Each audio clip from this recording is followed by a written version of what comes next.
Oh, wow. Let me post this quickly on the.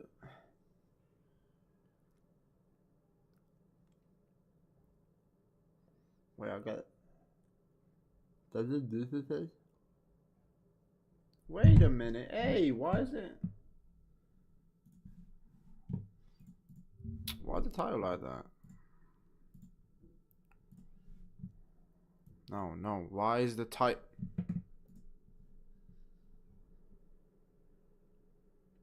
Yeah, use a different title, idiot. Why is it?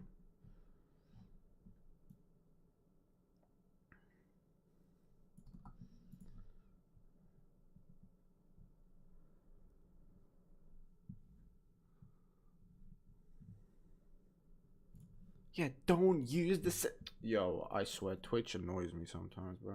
I mean, Streamlabs. Use different type. Oh, not my fault. I got that wrong.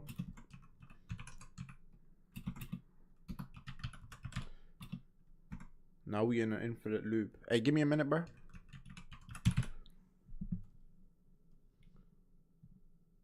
There's like 56 tiles here. Ah, whatever.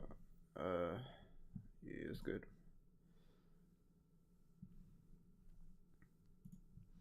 We in the infinite loop, but we good now. I think maybe.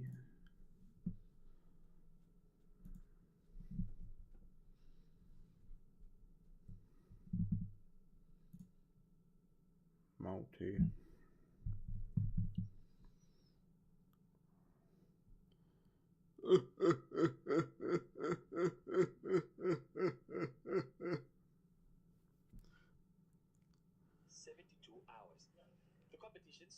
About to get in, bro. 1 minute.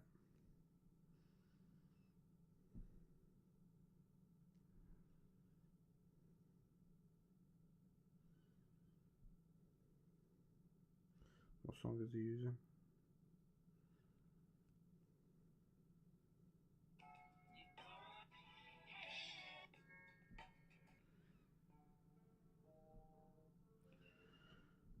Live on Twitch and YouTube.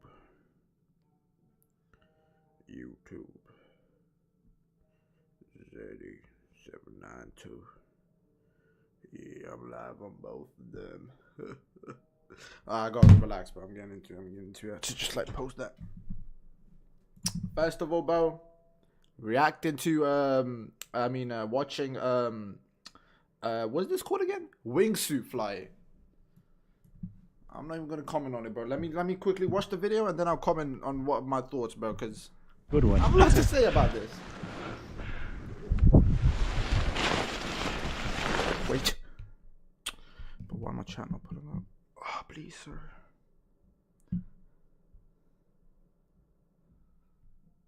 I'm good. Forward.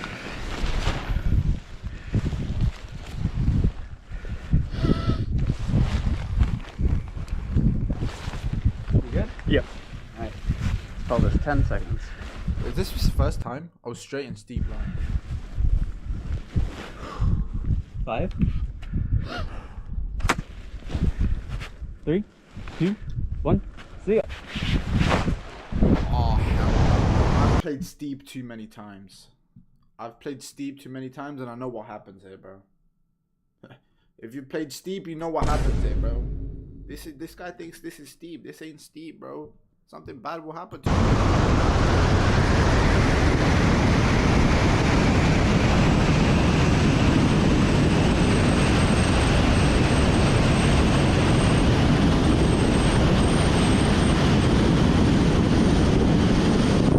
See, if that was me, I'd be dead right now, bro. Hey,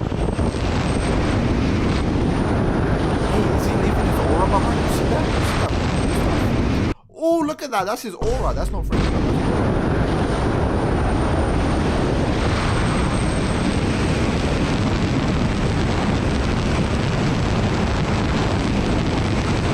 This guy turned into a jet.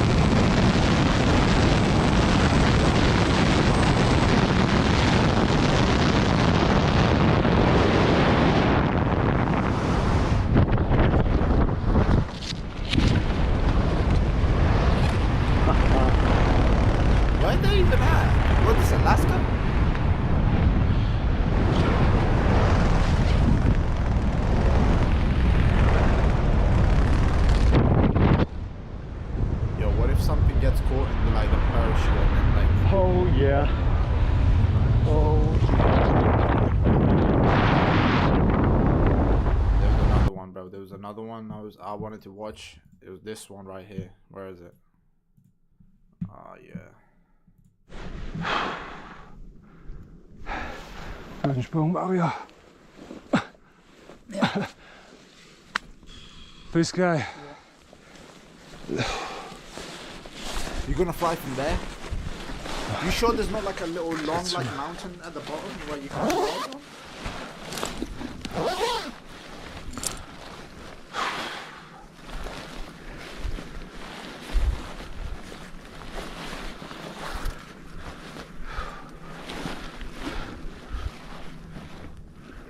Wahnsinn.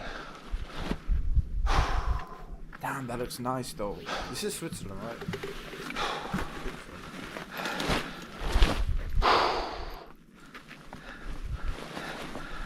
Okay. Doc.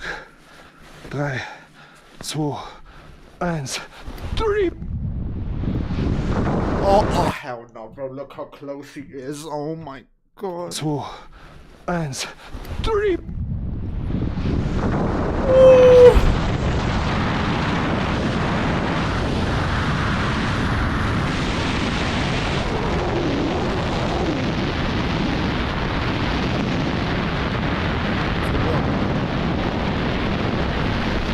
Isn't he gonna hit this?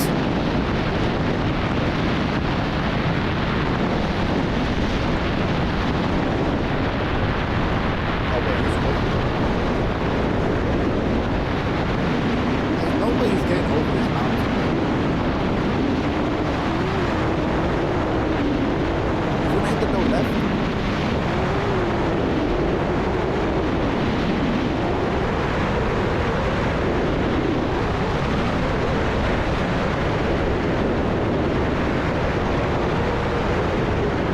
Sound like a jet.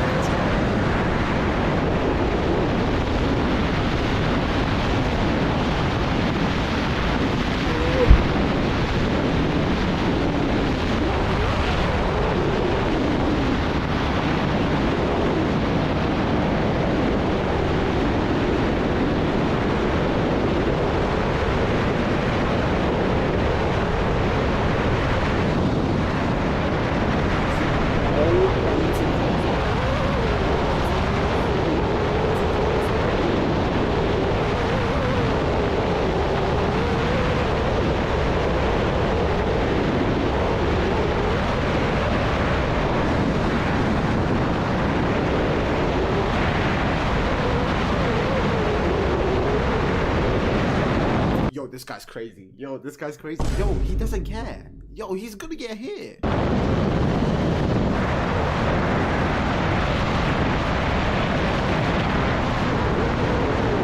How? How? You can literally see. How? What do you mean?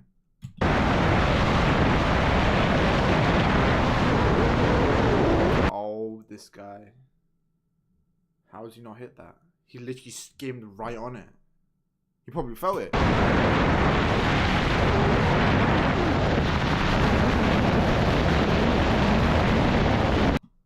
Oh my god, let's go.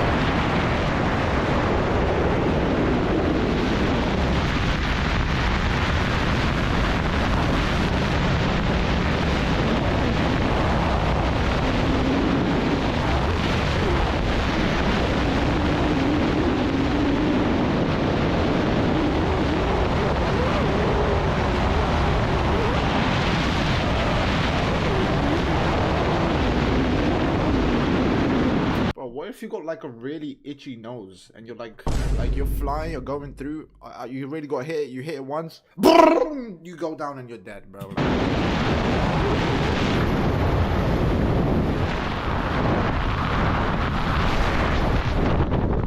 Oh my god, I thought, wait, I thought. Fuck!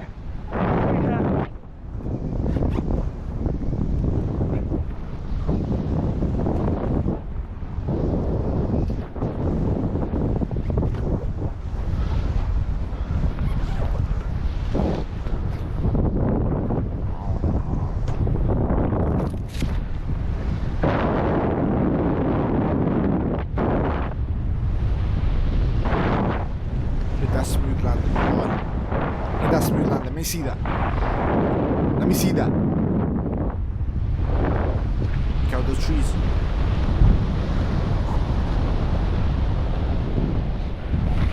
Oh, that's right.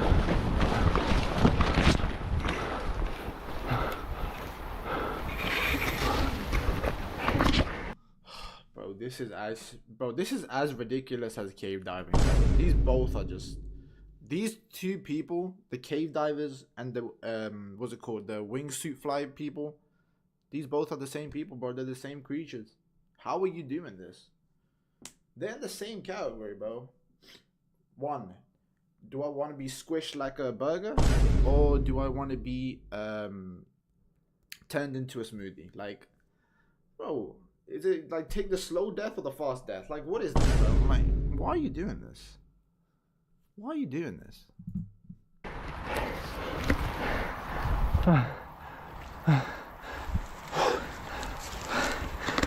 Wingsuit fly with Mega Mario. Yeah, because I know what that is. What is that? Oh, is that a person?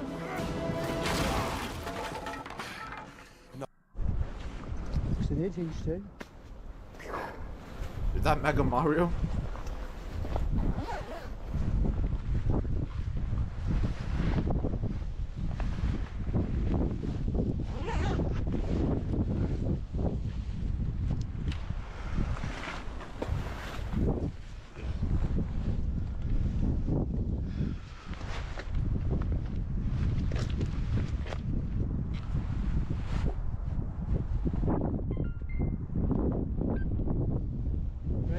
Ja.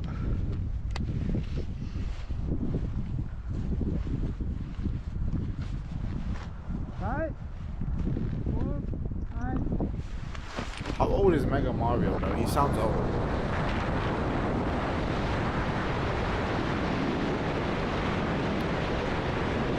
Oh, no, he hit that corner.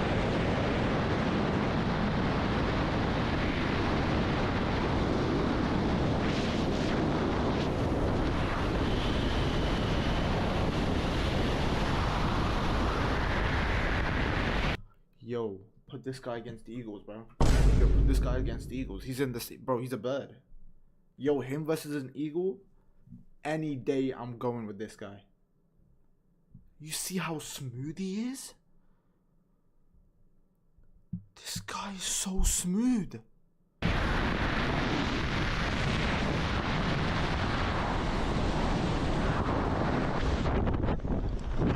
Where's Mega Mario at? Where is he? Did he splat on the ground? What happened? Where's Mega Mario at? Oh, he's right there.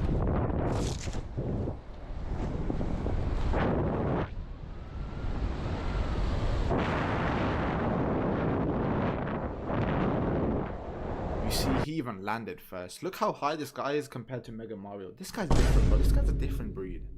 Mega Mario, I salute you, bro. You still wild though. Why are you doing this? I mean, go for a walk or something, but I do that, bro.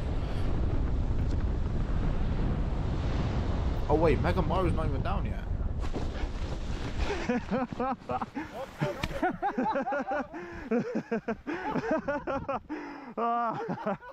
You hear him laughing? Yeah, that's a psychopath laugh, bro. Let me see more of Mega Mario, bro. Mega Mario.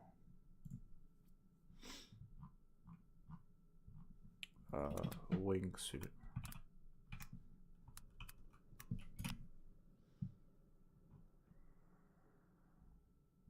Wait, I didn't even spell suit right. Yeah, I'm a schmuck. Most epic wingsuit exit. Yeah, no, we're not watching that. When they start playing that music, you know, damn well, I ain't watching that. Okay, bro, there was this one video I saw.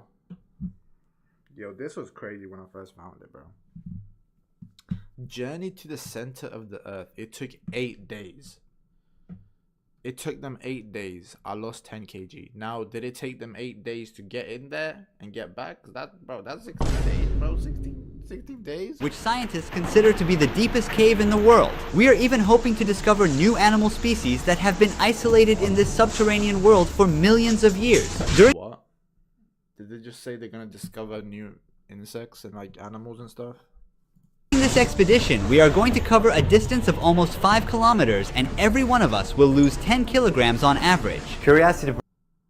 When you upgrade to Grammarly Pro, you gain access to Grammarly authorship that helps you prove your work is your own, showing Brought me here. These guys do know they don't have to do this, right? This is not the forest where you have to go underground and find the secret organization. They don't have to do that. They really don't.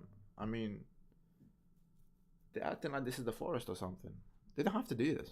But it is too risky. Let's descend to the deepest point of the world's deepest cave. The explored part of Krubera. Yo, bro, why is there no... Is there... I don't see no warning sign. What if some poor guy falls in? I mean, he's dead. Is there really a point of a warning sign? He'll be dead anyway. But maybe it's a warning sign on like the outskirts? Is this a restricted zone? Why is this in the middle of nowhere? Where are the signs? Where is the security? It is too risky. Let's descend to the deepest point of the world's deepest cave. The explored part of Krubera is 2,199 meters deep, but its true depth is still a mystery. The last update to its map was over a decade ago. Now I'm going to secure myself. I'm going to put this Jumar here to be secured again. I'm going to tie this new station's rope to my stop descender to descend further. I'm good to go. I'll take this securing point off. Jumar, and take it off. Time to descend. At the cave's deepest accessible point, there lies a dangerous siphon never passed until now. Yet our goal with the Russian speleologist team is to push further. I even signed a contract accepting that this expedition could literally cost me my life. For over 20 years, Crimean Federal University lecturer Gennady Samokhin has worked on this cave. The hardest part is always the entrance part. I've been training for over a year to join this expedition and document it. During these shoots, I'll come face to face with life-threatening situations on 4 separate occasions. Time to connect to this station. Was this I'm gonna worth secure the views, myself. bro? Was this worth the views? 55 million. Yeah, I don't know about that one, but I think your life might be a bit more important. First, now I am connected to 2 securing points. Any mistake can be fatal. That's why we use 3 securing points. Deep, slippery wells, tight squeezes, siphons where there is no air, and freezing temperatures. That's what we're about to face. You guys It's bring time up- to take this off and then this off. Oh, bro, think about the amount of water you're gonna need and food. Like, that's gonna be a lot, man. So how are they carrying all this? Is someone carrying this? I'm assuming someone's carrying this, right? They're gonna need so much of it, bro. They're gonna be so tired. They're gonna need water. They're gonna need to hydrate themselves. They're gonna need medicine. Now we are gonna They're gonna carry so much things, bro. How? descend. Is it one guy carrying it? Oh, wow. Hello, crew bear. Pitch darkness. He's laughing at this. Yeah, you're crazy. These hooks and ropes you see are from previous expeditions. For more than 60 years, speleologists from around the world have come to Krubera, with no one yet measuring the exact depth of the cave. There's a real danger of rockfalls and sudden floods. Be careful with the rocks here. Even the most experts have lost their lives here for these reasons.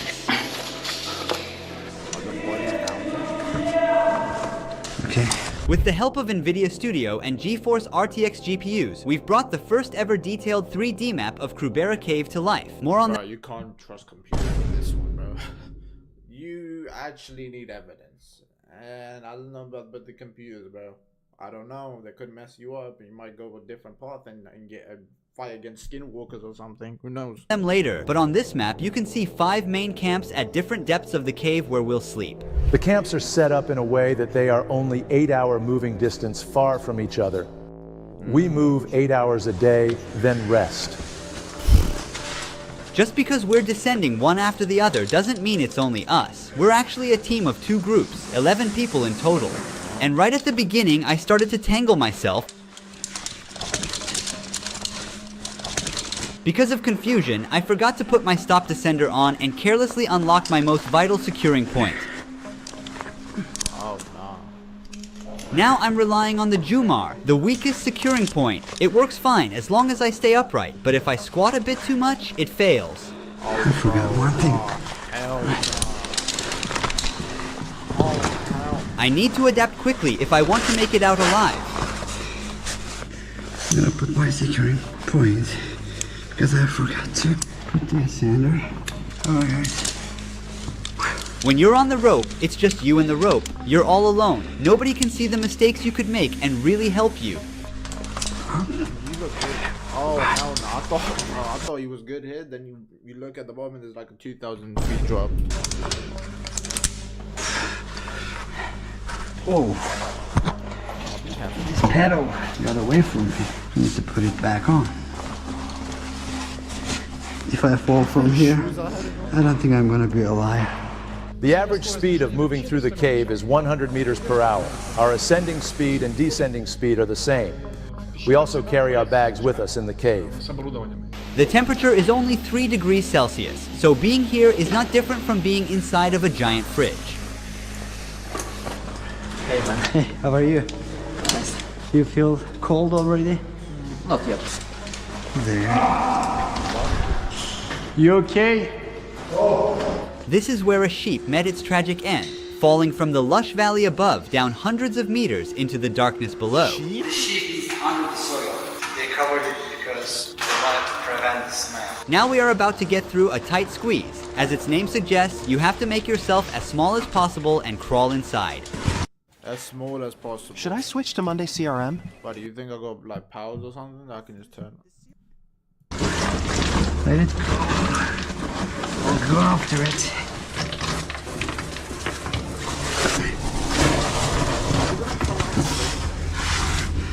Oh my god. How will I do this?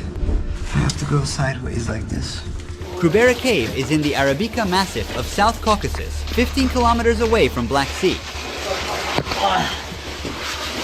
Arabica is one of the largest and highest limestone formations in the mountains, providing an ideal environment for the development of such an immense cave.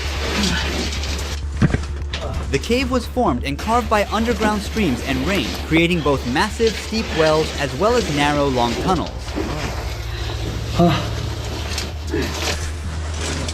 Make myself smaller.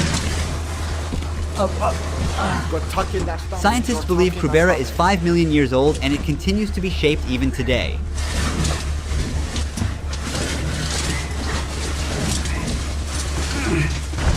These squeezes are very hard.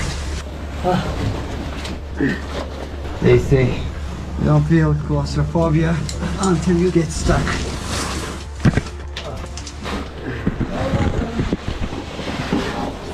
Just because you are a nature person, don't come here to a place like this, especially to Krubera Cave, where Earth welcomes you with its... See, but you yapping too much. Bro. You gotta conserve that energy. Is that the right word? You gotta protect. You gotta save that, bro. You speaking to us, bro.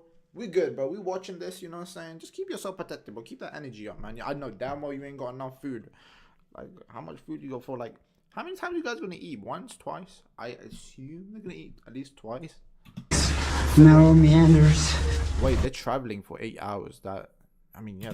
Do you see the marks on the side walls? At this point in the cave, the passage was so narrow that they had to use tools to break the rocks and widen it. When we pass through narrow passages, small particles fill the air and make it hard to breathe as they get into our mouths. Also, our legs get cramps quickly from working the same muscle group.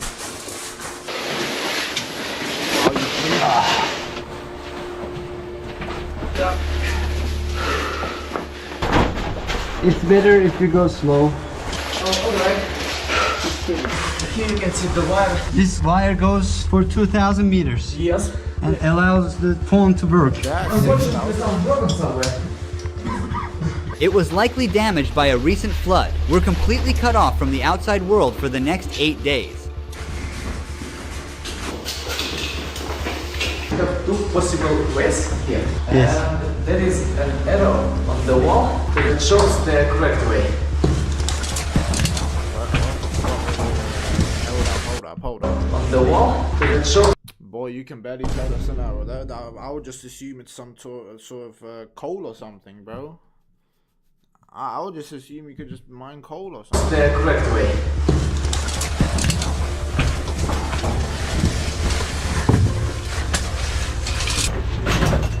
That's the way to go. I'll take it.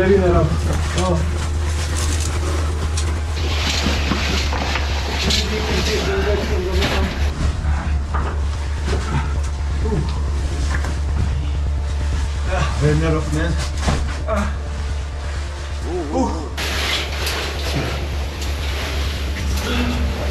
Is useful for the transport bags. So you don't have to carry the weight of the bag.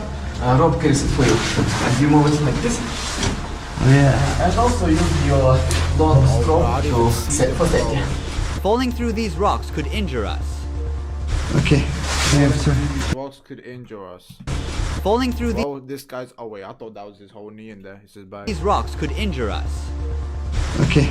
We have to be connected to the rope as well. You don't want to be. I want to go to supply, sir. You don't want to be. I want to go to supply, sir. I was almost gonna fall. This stick saved me. It's so wet. It's slippery. It's like a zip line. I just assumed that it's not dangerous. All right.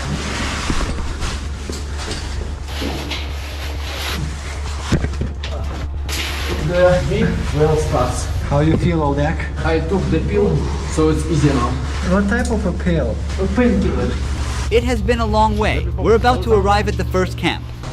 If you see, this is the big well, 105 meters.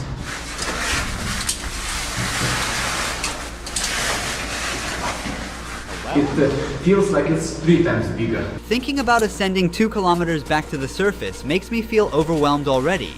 The rope fibers got stuck in the stop descender mechanism. If I couldn't get them out, I would have to leave the stop descender here, and I wouldn't be able to go down any further. I would have to quit and climb back up. This makes me Feels like it's 3 times. It feels like it's 3 times bigger. thinking about ascending 2 kilometers back This guy said this was a well. Boy, that's hell. What the hell? That's bro. That does not look like no well I've ever seen. to the surface makes me feel overwhelmed already. The rope fibers got stuck in the stop descender mechanism. If I couldn't get them out, I would have to leave the stop descender Wait, what's up with that rope? Why is it all time? What? Yeah. here, and I wouldn't be able to go down any further. I would have to quit and climb back up. You should probably do that. This panic caused me to tangle my rope and my bag's rope. Oh my god, bro, you gotta calm down, bro. Like, you gotta be bro. You done this, bro. I know you've done this. Wait, let me check. I don't wanna. Where is it?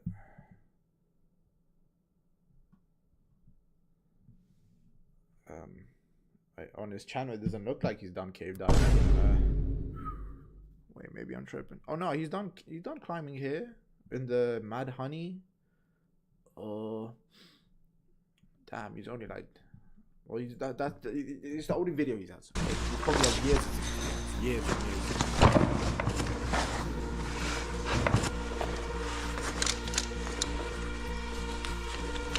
Wow, I'll get so confused, bro. Oh my god, I'll get so confused, bro.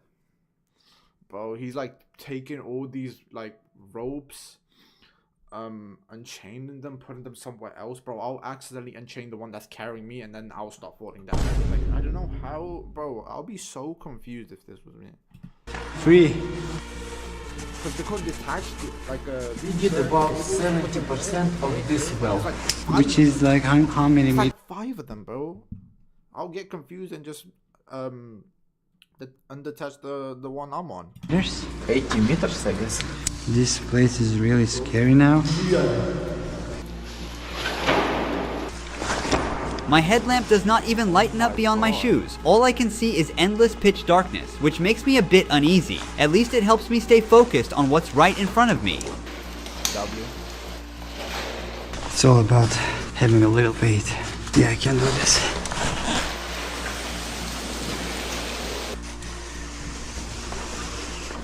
It shocks the rope.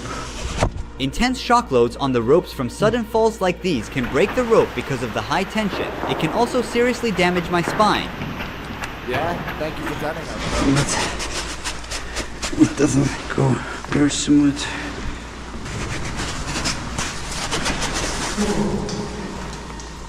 So, welcome to the bottom of the Alright. While we were descending into a huge well and filming everything, the first group created a gap between us. Wait, What is that? Eve to me is They're just slipping basically into random- freedom. It's a giant. They're just slipping into holes. I don't know what's in here.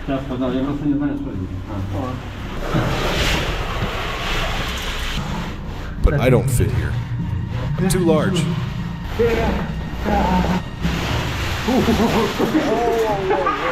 Look at all the rocks. I think they dropped from the ceiling.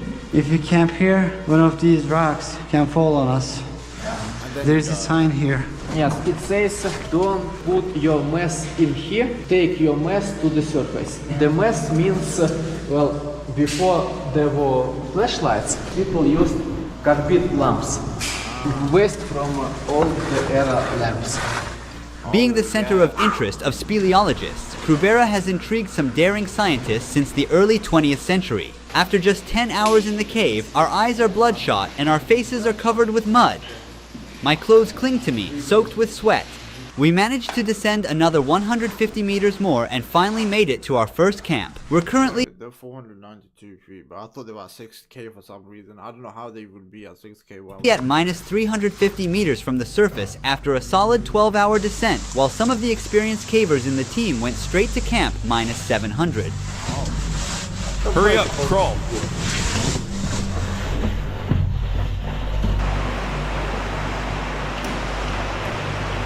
Where could I put this? Hang it over there. Got it. Like drying them off in the sun, huh? Yeah. Gennady is very optimistic about the possibility of discovering a new animal species at the bottom of the cave. I can't stop wondering what we will discover. yeah, you're gonna discover devil's bone, and then they're gonna eat you, and then you're never gonna make this video. Well, it came out, so I guess this is why.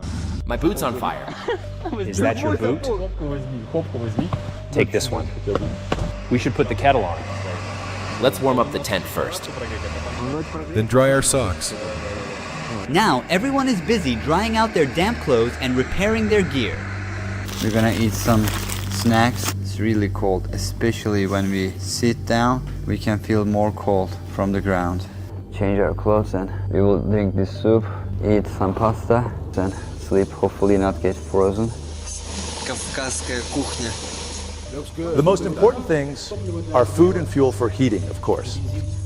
Speleologists spend the maximum amount of calories, up to 8,000 kilocalories a day. It's impossible to fulfill the 8k? But I don't even think I burned 500, bro. How they doing that? What? calories. That's why I say nutrition is very important. Everything I wore has gotten wet, and I need it dry by the morning. We have sleeping bags that keep us warm down to minus 10 degrees Celsius. Good morning, everybody. I just woke up and I'm freezing. I completely lost my sense of time. After a sunless morning in Krubera, we shake off our weariness. He's sipping the fresh water that the cave offers. Damn, so it's fresh enough for them to just go straight into it? Wow, bro. He's sipping the fresh water that the cave offers. There could be also a 10 billion year old bacteria that will cause you to become a mutant, but do you, bro? I would not. I mean, they kind of have to, don't they? I mean, how much work could you carry with you, bro? Unless they got a filter. But what if? I mean, the filter ain't gonna do nothing. What am I talking about? But I guess they have to drink this, bro.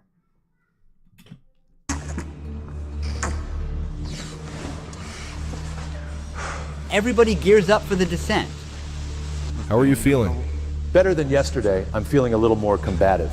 I'm gonna put on my thermal underwear, then wear this costume, wear my boots, my waterproof gloves, my helmet. This is my harness. Hey everybody. You look like Terminators. What? Horizontal tunnel. Then another big well, 115 meters long. Another tunnel. From there, some ropes down and up and horizontal like tunnel They're currently here, huh? And they have to go to this one. again. And then? After that, the last well is 30 meters. Then we like go a little bit more and find the camp. I also asked him if we could catch up with the first group. It will take like about camp. I also asked him if we could catch up Is that with the Is that potato and dried out peanut butter and jam? What is this? I'm assuming this is like salmon, and this is like beef jerky. first group. Some type of dried. It will take like about 2.5 hours to get, maybe like less, but I don't know when they will move out. Right. They think we are slow and they want to wait as much as possible. If you want to pee, you have to take all this gear off, which will take any person. I didn't even think of that. They go pee and poo there, bro. And they go take off all those clothes and find a spot where I mean, it doesn't really matter. You can find any spot. In about 30 minutes, if you are in a hurry, you might pee on yourself. Sometimes it's a better idea to do so. Free? I understand the poo, bro, but you can pee on yourself, bro. Hey, but it's pee on yourself. It's not like anyone else will find out. They'll just think, yo, he just went through some war or something. They ain't gonna know. Let that go, which pulls me down. It's not like Earth, it's like an alien planet. No life here. Bye bye. Bye. Alright. I got distracted off this ad yesterday. Look, yeah, you too. This works, yeah. Wonderful.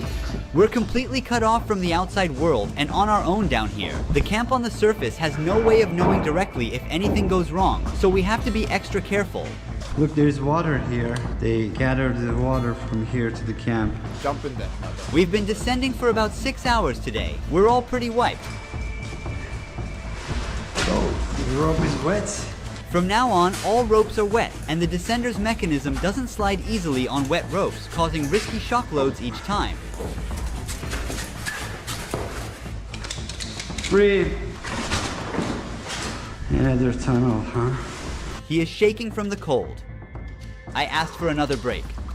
You have to rest, but you cannot rest long enough to start freezing. Sometimes you kind of sit, you turn your light off, you close your eyes and try to rest and falling asleep, and this is the worst. You can easily die if you fall asleep.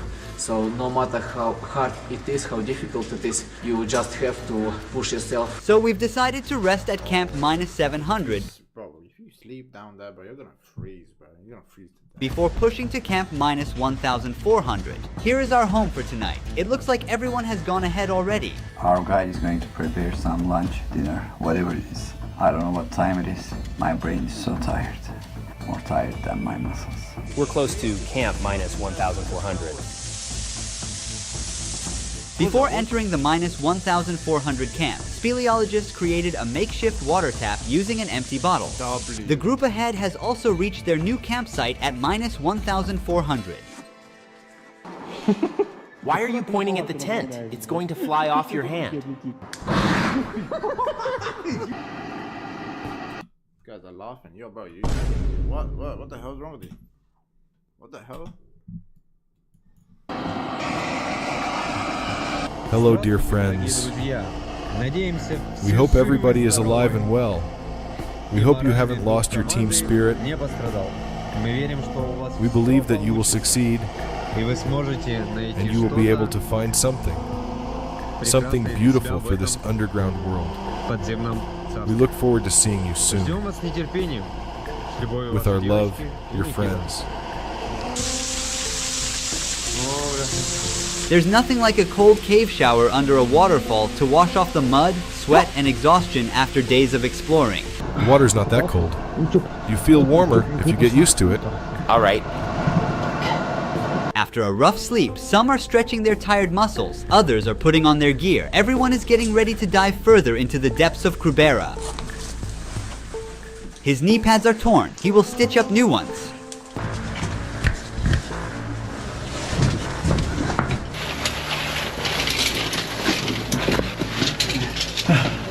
Very rough. Oh.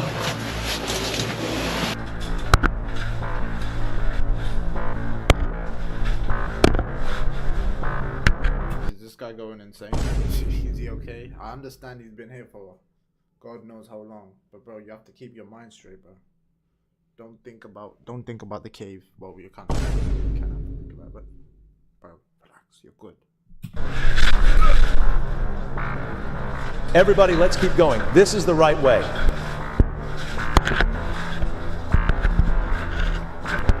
When moving in the dark, the light from headlamps can sometimes block the other's view. But bend your goddamn headlight down. I can't see anything.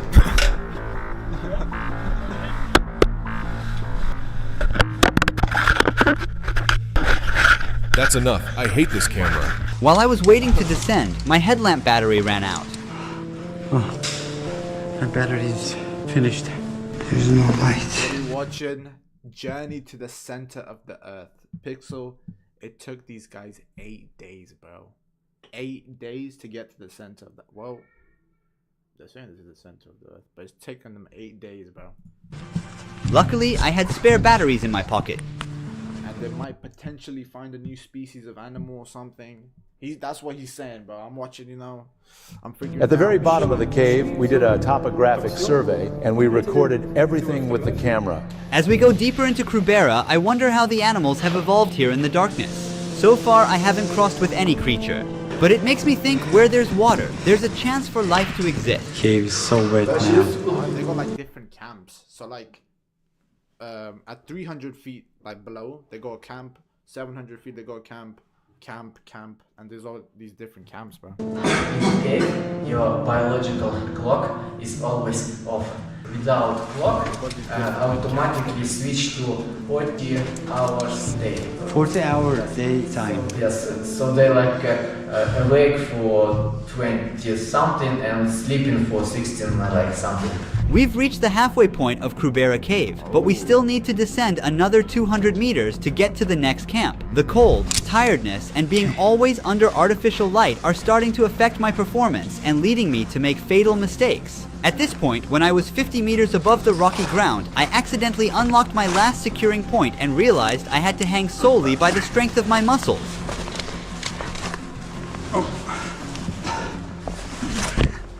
I forgot putting my descender on. Every second I forgot. I simply forgot the main thing that's props keeping me alive. I completely forgot that I forgot to attach it. I forgot. These guys are too casual about this. my muscles are getting tired. If I fail to lock my carabiner and fall, I will certainly lose my life. The way I attach the carabiner is extremely risky, and it could open at any time. I also got my glove jammed.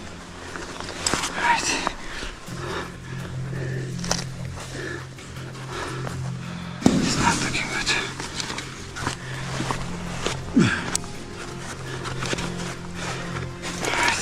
It requires full dedication. One small mistake can kill you. Now I'm good to go.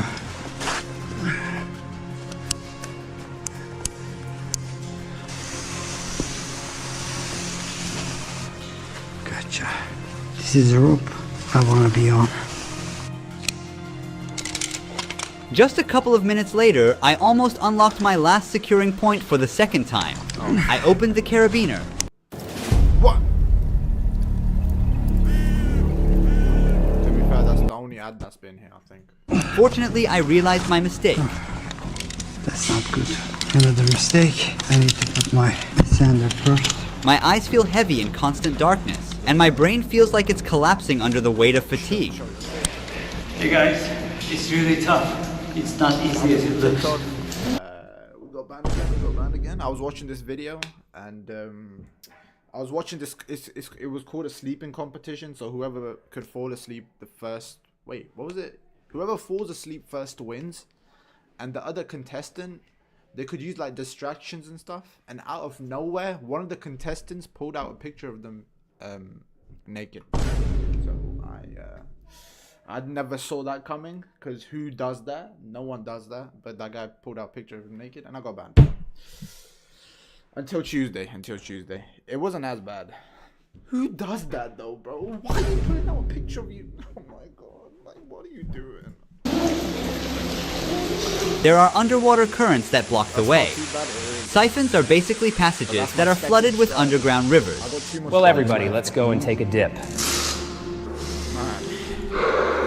There are dozens of them along our path, and a single wrong move could leave us trapped, out of breath, and facing the terrifying risk of drowning. To help you better understand the challenging conditions in Krubera, we created 3D models of siphon explorations and the map. Blender, as with... You can't trust this, though. You can't really trust this, bro. This, I get how advanced they... How long ago was this? 5 months ago. I understand the advancements, but... Most 3D softwares is powered by NVIDIA Studio and GeForce RTX, so we work directly in full detail within the viewport, seeing results instantly without waiting for long renders. On the map, you can see where the siphons begin and end. These water-filled, deep passages are scattered throughout the cave, and we're now starting with a moderately big one. Creating these animations took us 2 weeks, but the advanced technology we used significantly sped up our workflow and helped us to save hours. They have to go through this? Oh no, my game. No. I'm not. There's no way you're doing this. You're telling me I have to swim through that? What? Why are they down there? I said the exact same thing. I said the exact same thing. Why are you down here? It took us 2 weeks, but the advanced technology To be fair though, they did get 55 million views. But like, was it worth your life though? Is it really worth risking your life over that? No, never. Used significantly sped up our workflow and helped us to save hours. This caver, as you can see, has attached rocks to himself to prevent floating upwards and striking his body on the ceiling. He could also be swept away by the water flow and get lost in one of the upward leading passages and lose his life. Some of the siphons, like this one, have no air pockets, which means these passages are completely filled with water. Passing They said they might discover a new species of animals or something. through them can take several minutes depending on their length and difficulty. If you can't follow the rope in the siphons and miss it, you can enter the wrong tunnel and you can drown. If your clothes get caught on a sharp stone and you can't get it out in a panic, you can drown. Even if you do everything right, you can still drown if you can't hold your breath long enough.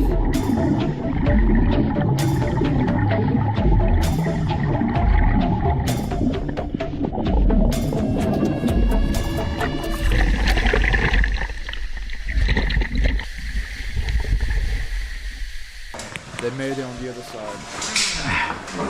We made it back to the camp at -700 after a 6-hour exhausting climb. I was starting to lose focus from the cold and exhaustion, so the speleologist didn't think it was safe for me to keep going and asked me to wait for them back at camp. Thankfully, there's enough water and snacks here to keep us going for the coming days. Oh, these are the mats, huh? Bingo. The sudden and powerful flooding at camp -1640 lifted the leftover mats off the ground, leaving them stuck high above. Oh, nah. It looks like this place was totally submerged. We didn't know it at the time, but while we were in the cave with no connection with the surface camp, it started raining, which means a real risk of flooding. The footage you're seeing now is from a few years ago. As you can see, people barely made out. Similar floods could destroy our camps and the passages. Everybody got so wet. Look how we dry ourselves off. It's a good idea. After a wet and chilly night in the cave, the speleologists are preparing their gear for A group of school students went into a cave and got stuck as it flooded. the big days ahead. They will measure the exact depth of the cave and might even discover new animal species unknown to mankind. -1640. Let's get started. The sharp icicle-like structures hanging from the roof are called stalactites. These formations grow incredibly slowly, typically less than 10 centimeters in 1,000 years. They form when water drips down, and calcium carbonate deposits build up over time. Is there any space for me there? Yeah.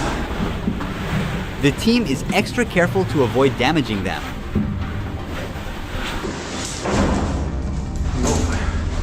This looks so dangerous. They also became both physically and mentally exhausted.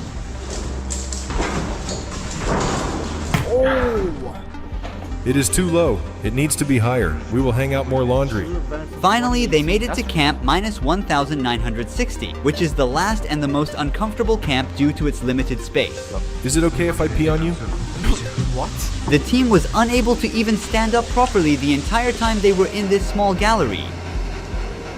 The camp is minus 1,960 meters down. It's one of the deepest camps in the world. Some of us are soaked entirely, and we all have bruised eyes. Some went down to minus 2,080 already. The camp, of course, is not very comfortable here. The flood constantly washes away all the mats. As for the two captains' siphon, it starts about 200 meters down from here. After days of relentless effort, the team has finally reached the deepest point in Krubera that humankind has ever explored. Gennady and his teammate are now working to precisely map Krubera's depth. If you think that citations take up too much time, then there is an auto-citation tool that appears when you have the extension. Measuring the deep underground is much more challenging than measuring the surface, as GPS signals are useless. A laser rangefinder is used, which is capable of calculating indirect heights and distances between 2 points. He is proceeding to the outermost edge for the exact calculation.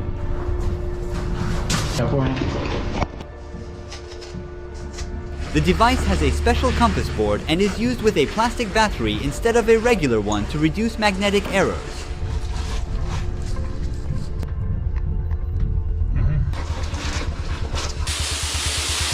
Not on our left, not on our right. Where to go? There is no other way. What? There is no other way. I understand. He has to get wet for this calculation.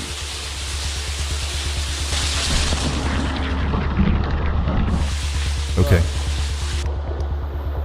Once they exit the cave, they will make the total calculation and issue an official statement regarding the cave's actual height. They are near the two captains' siphon, the deepest siphon in the world. This is the endpoint. They're preparing the gas tanks to dive. But you could pay me $1 billion. I'm not doing it. My life is worth more than that. It's more than what. Dive into the deepest point of the cave, equipped with a precision measurement device to record the cave's depth. Gennady also carries numerous bait traps. He hopes to discover a new animal species yet unknown to mankind. We have to be careful here. Let's see the results. Let's see if anything lives down there. Now the team is getting inside the siphon's deep, cold, and murky waters.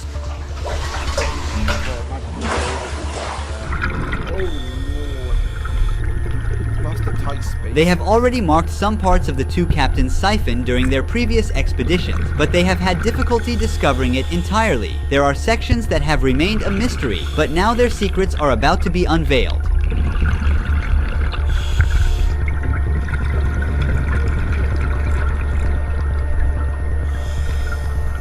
He tied a few bait trap bottles to the rope so as not to lose them. On their way back, they didn't notice it, but the camera captured it. A small, completely transparent animal was lurking in the water. Where? Oh. Oh, what could that be? Is it an animal? Then another animal showed up, but that also went unnoticed. What is this? Right there. What is that? What is this? That's a baby demon right there, bro. That's a baby demon waiting to be hatched. These animals are blind due to the absence of light. Fortunately, the team managed to capture an exceptionally unique animal in the trap. They also encountered another highly distinct looking animal purely by chance. The footage you're seeing has never been captured before. There it is. There is the fish. Let's not lose it. Wow, what is this? Let's get this one right away. If these animals are unique to this cave and have never been spotted before, these findings will be added to the precious library of human knowledge, a significant step for mankind. We have documented them on video. Most of these creatures are transparent as they have evolved in total darkness. But the other creature they pulled from the trap is not a new discovery. It was identified in 2013 and it only lives in Krubera Cave. Its name is Gammarus kruberian. Amazing news. I'm just in shock. I'm realizing that we live in a beautiful world. Depth measurements of the two Yo, they found a new, whatever that, what was it new? and siphon, and consequently the cave, have also been collected. Could this discovery confirm Krubera as the Earth's deepest known cave and lead to its inclusion in geography textbooks? Now it's time to ascend to uncover the truth about Krubera Cave. Oh my god. How long do you think we will wait then? I think like 1 hour maximum. We had already put our caving suits back on at the time they had predicted they would arrive and patiently waited for them.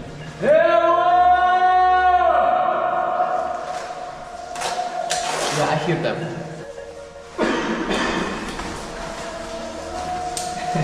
They're coming! Yeah, they're coming. Woo!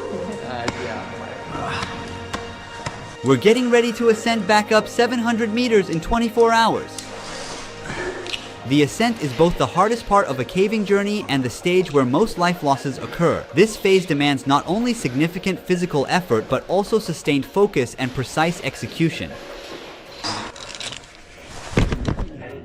I hit my head here.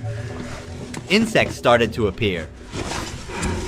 Very near to surface. We took our final break for snacks to regain some energy. We have a little way to go. During an 8-day caving expedition, the relentless effort of ascending, descending, and enduring a constant 3-degree cold burns an immense amount of calories. Most of us lost around 10 kilograms over the course of this journey. It's a significant sacrifice we make in the pursuit of new discoveries. This is probably the longest time I've ever been in the cave. Once everyone exits the cave, Gennady Smokin, the leader of the expedition, will evaluate the success of the 8-day mission. He has a very important announcement to share with the world. The daylight, the breeze, the fresh air, the rain, and the scent of plants restore my sense of humanity. Finally, I see the daylight. I feel profound gratitude for being alive. So good, but just being in darkness the whole time. And now that water. Now, we are about to discover the most important aspect of this documentary. Can you officially confirm that Krubera is now the deepest cave in the world? We deliberately didn't publish the depth data of Krubera Cave until this interview. This is a very important moment. We wanted the collaborative work we've done with you to culminate in a clear declaration that Krubera Cave is, as of today, the deepest cave in the world. The computer calculated the margin of error for us, which was around 0.1%. Today, we can confidently state that with our methodology, the depth of Krubera Cave is 2,224 meters, including the siphon and the upper entrance, which is 3 meters higher than the Arabica Massif. This means the margin of error is approximately 10 meters. This year, we also collected samples of crustaceans and sent them for analysis. You also discovered some... I love Monday.com. What's Monday.com? You don't know Monday.com? Some creatures during the exploration. Or this creature thing, I want to see if this You also discovered some creatures during the exploration. Could you share more information about them? Have you completed their taxonomic classification, or is the research still ongoing? We discovered some really interesting findings this time. What is really important is that these data that we have collected are unique. This is because almost no one has ever worked at such depths.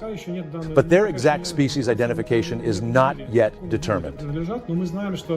You might remember that at the end of one of our previous videos, I asked for your support for the Krubera project. Thanks to your donations, the exploration of Krubera Cave became possible, allowing us to film these discoveries and share them with the world. More than 188 people took part in the making of this project. Unlike other so-called documentaries on the internet, which often explain already known facts, we documented something entirely new. This project stands... You gotta give it to him, bro. This guy did something no one else did. As a true documentary in every sense. In the future, we are planning to visit Tristan da Cunha, the most remote settlement in the world. To get there, we will travel 7 days on a cargo ship from South Africa, spend 2 weeks on the island, and return back in 7 days. The nearest settlement there is St. Helena, which is approximately 2,430 kilometers to the north. But everything related to this project is costly. Only your super thanks support could make this rare documentary come to life. I also want to thank NVIDIA for supporting supporting us creating these animations and maps of the Kurbera cave. With the power of GeForce RTX GPUs, we were able to efficiently handle over 30 hours of raw footage with unmatched efficiency and share this Kurbera documentary with you. AI-powered video editing with NVIDIA's GPUs saves us a lot of time on big projects like this by handling repetitive and time-consuming tasks for us. As a production team using Blender for 3D modeling and Adobe Premiere for video editing, RTX GPUs speed up tasks like denoising renders and make 3D rendering incredibly smooth. Meanwhile, the ray tracing course delivered photorealistic lighting and shadows, bringing our 3D scenes to life. On the video editing side, RTX GPUs enabled us to improve audio clarity with AI-driven noise reduction, achieve precise color matching for a consistent look, and dramatically reduce rendering times. GeForce RTX GPUs accelerate over W sponsor. I'm back. What did I miss? The new discovery of the animal. Than the Arabica Massif. This means the margin of error is approximately. Have you completed the? No one has ever worked at such depths. But their exact species identification is not. The exact species that they found hasn't been identified yet. Does that technically mean that they found a new species though? Because they can't really find data on what that thing is exactly. Yet determined. You might remember that at the end of one of our previous videos, I asked for your support. So I don't know. I guess they're still doing research on that. Exactly what that could be. Wow, that's insane, bro. And this was something unique as well, bro. Like, no one's done this before. These guys were the first people to do this. This guy does crazy stuff. What? World's highest security prison. The most evil are kept here. The world's largest cave. It has a forest, a river, and clouds. What do you mean it has clouds? Introducing Gemini for Google Workspace, AI that analyzes your data. What do you mean it has clouds? The largest cave on our planet. This cave is so massive that it has a completely self-sustaining ecosystem with its own climate conditions. Hundreds of meters underground, the clouds you're used to seeing in the sky form inside this cave. Sondon even has an untouched prehistoric rainforest hidden far below the surface, and a vast underground river. From transparent fish to colorful monkeys, over 250 endemic plant and animal species live in this underground world. 7 new animal species were recently discovered here and are unique to this place. Stretching 9 kilometers in length, this cave holds 38.5 million cubic. Netflix documentary. Which one? Let me see this cave rescue one quickly. The Incredible Thai Cave Rescue.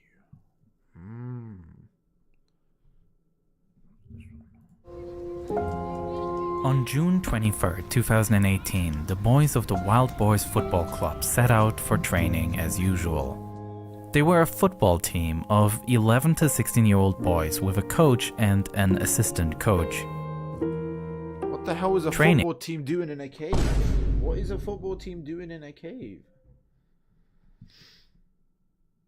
The Ocean Gate disaster. Oh, about the Ocean Gate disaster. I recently saw some videos about that. The topic again, so coming back up.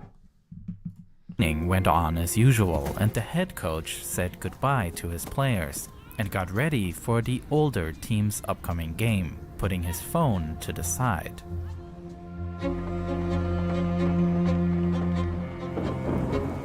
A few hours later, when the coach pulls out his cell phone again, he sees countless missed calls from the boys' parents. The children hadn't shown up at home, despite hours having passed. The coach calls his players individually, but none of the children nor the team's assistant coach could be reached. Until one player finally answers the phone. Song Pol, a 13-year-old team member. He's receiving the call from home as he was picked up from training by his mother. But he tells the coach that the other team members rode their bicycles to the nearby Tam Luang caves in order to explore them together with their assistant coach.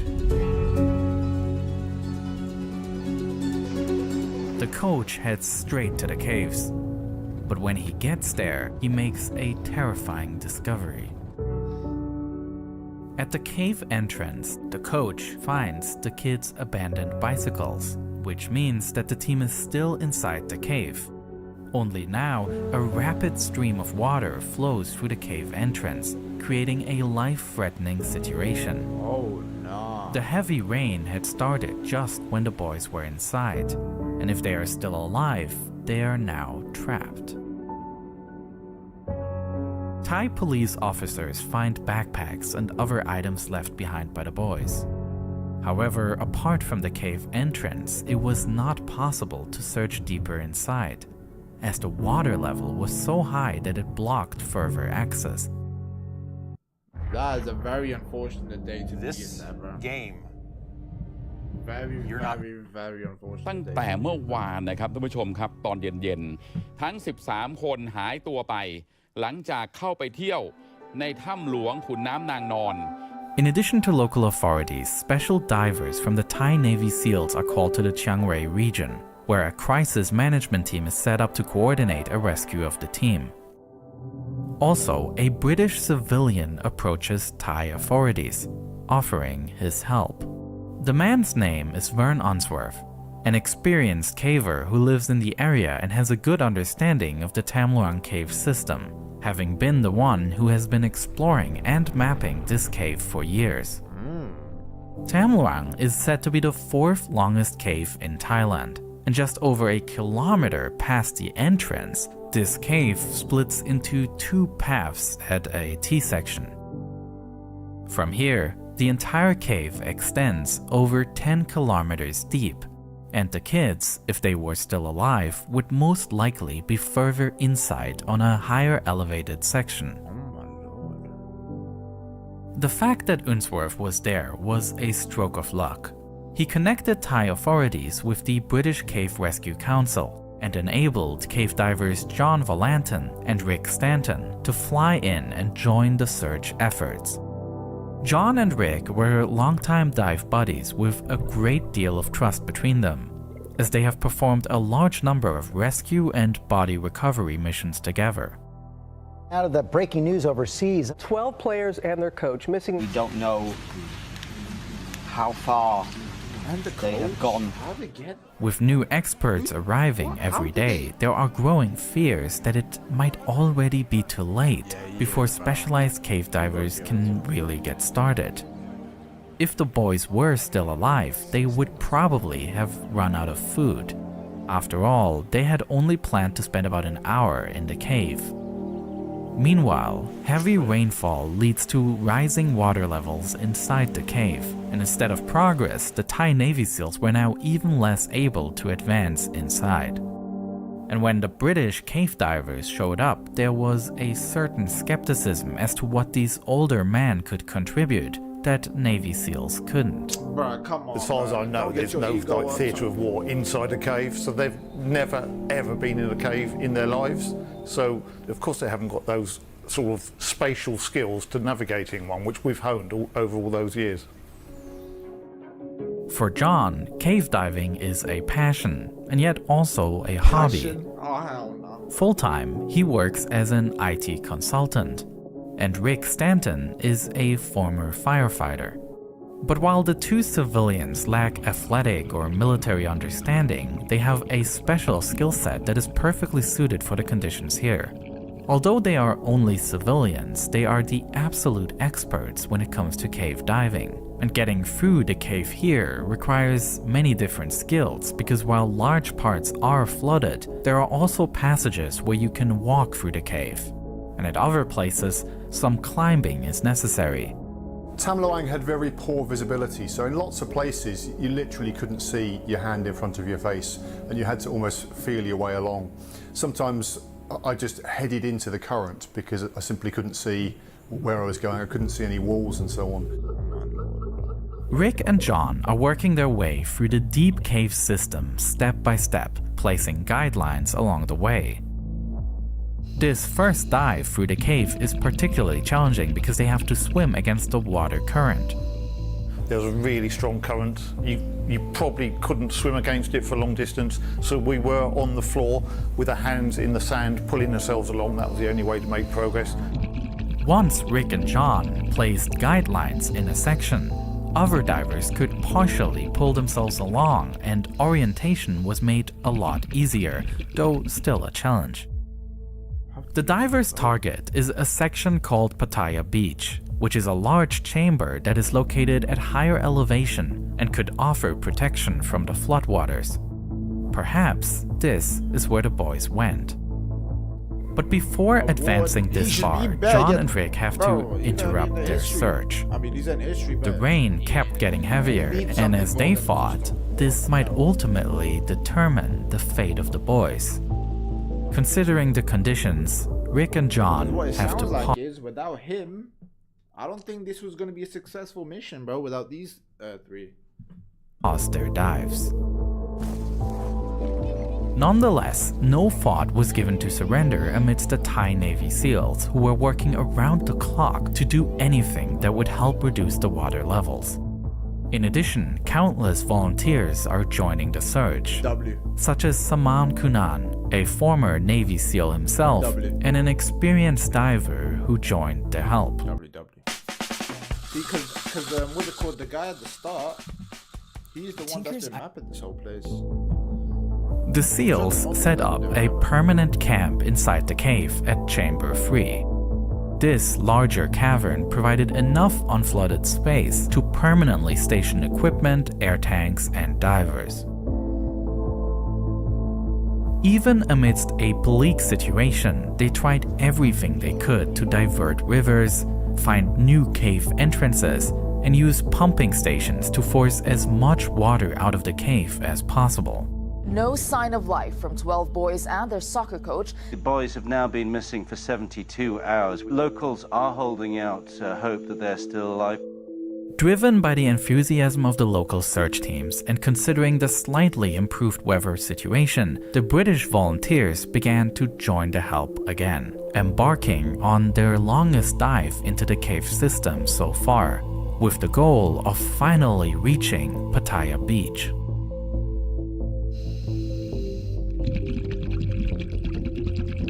After a long and exhausting dive, they finally make it and are now at the highest point of the cave system. But still, there is no sign of the boys. From here on, there is no way of continuing to dive responsibly. The basic rule is to use about a third of the air for the way in, so that you have another third left for the way back, and 1/3 as your reserve. The divers were already way past that rule. But they decided to not give up just yet, and advance further into the cave system, laying guide wire throughout. They continue making their way more than twice as far from the T section as their initial destination, Pattaya Beach, when they eventually swim up to the water's surface and suddenly notice a light. As John swims, how did they get this deep? I'm so confused. This, like, what? Towards the light and starts hearing voices, he turns on his camera. Yeah, best you can. How many of you? 13. Brilliant. It's okay. Many people are coming. Many people. We are the first. Many people come. What day? Tomorrow. No. What day is it? Now asking. Monday. Okay, but 1 week and Monday. You have been here 10 days. Food? They had enough food? An hour. It's got deep, bro. 10 days. You are very strong. Just describe the media interest in this story. It's huge here. 태국 현지에서 그 구조 장면 함께 보셨을 것 같은데요. Es lunes y que han sido muy fuertes por subsistencia. Leben gefunden worden. Allora andiamo proprio in To find the boys there is a huge relief for the authorities and just for the nation. How come I've never heard of this? This was massive, bro. This was everywhere. How come I've never heard of this? This was back in 2018. General, actually.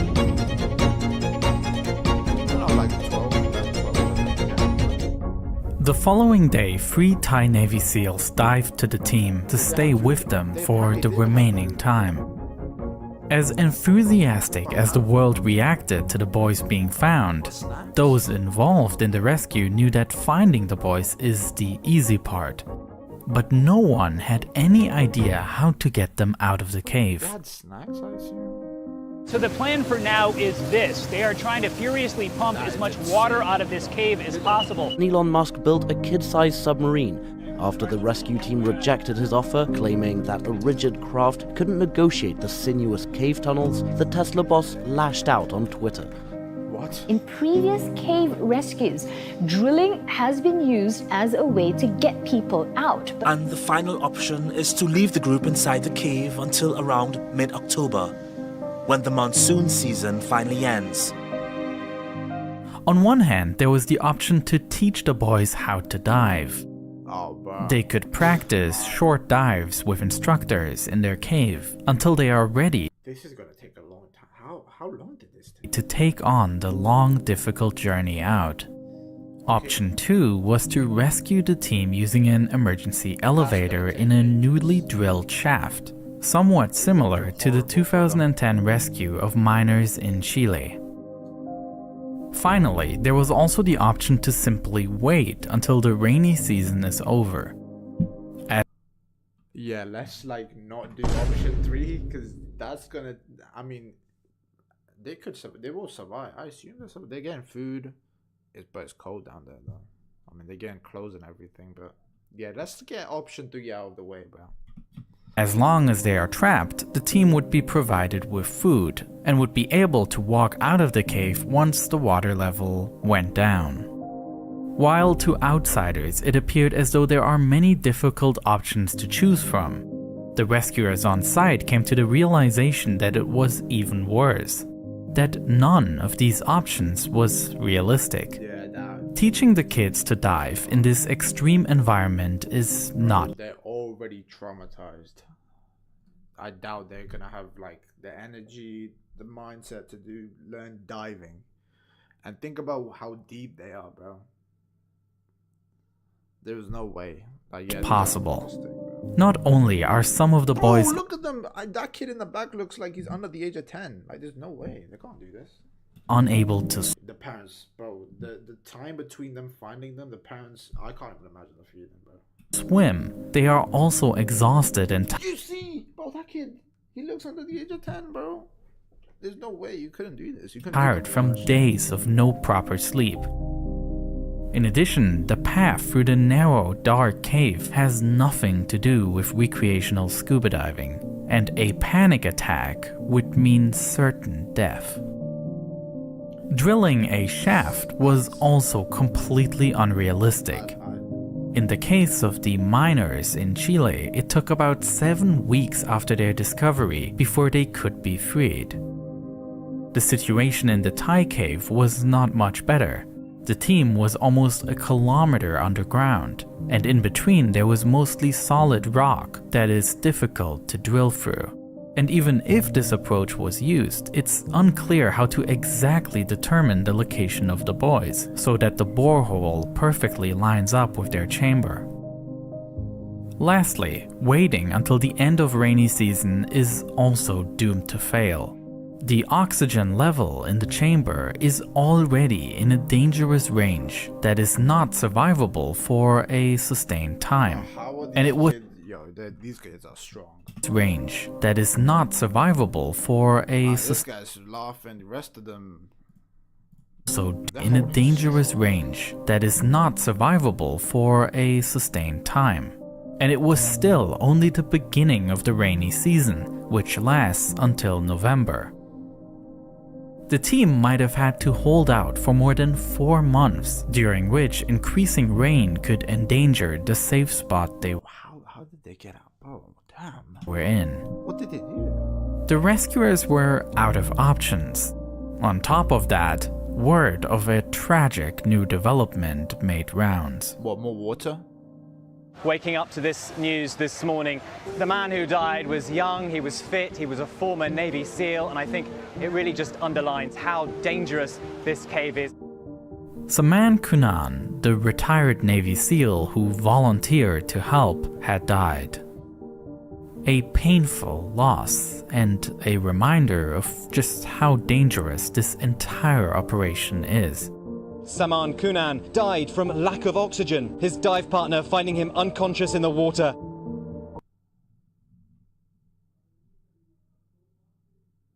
What? With no realistic rescue plan available, a somewhat insane idea is thrown into the room. What if the children were sedated and then transported through the cave system while being unconscious? What? At this point, Rick Stanton gets in touch with an old acquaintance, Dr. Richard Harris. Harris is an anesthesiologist from Australia and a cave diver with over 30 years of experience. Harris... What a friend to have. That is the most perfect friend to have in that situation. I assume he's gonna tell him about how much they're gonna need if they do go for this plan. He died, he already did, bro. Risked his life for the kids. Is averse to the plan and considers sedating the boys far too dangerous, with low chances of survival. Still, he travels to Thailand. And what ultimately convinces him is not a change of his risk assessment, but the realization that there's simply no better option. To do this, a team was assembled and flown in, made up of some of the best cave divers in the world. The kids in the cave would put on a wetsuit and then be given 2 shots of sedative drugs, leaving them fully unconscious. Then, a special diving mask is put on that covers the entire face and supplies positive pressure so that even if a gap opens underwater, the air pressure should keep the water out. The boys' hands were tied behind their back to keep their arms from swinging around. And a tank filled with 80% oxygen was placed in front of the boys' chests so that their head cannot fully tilt down, which could result in a blocked airway. The kids would also be tethered to their diver so that they could not get lost. And from this point on, the lives of these kids were literally in these divers' hands.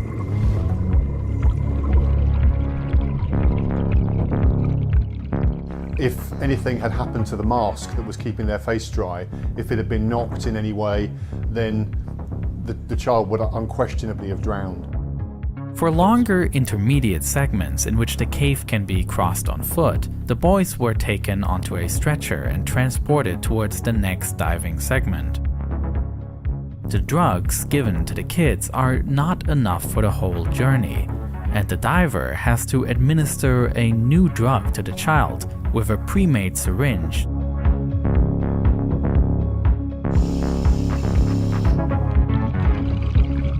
Throughout the entire way, the divers fear for the kids' lives. But when the first 2 kids make it safely to chamber 3, confidence grows.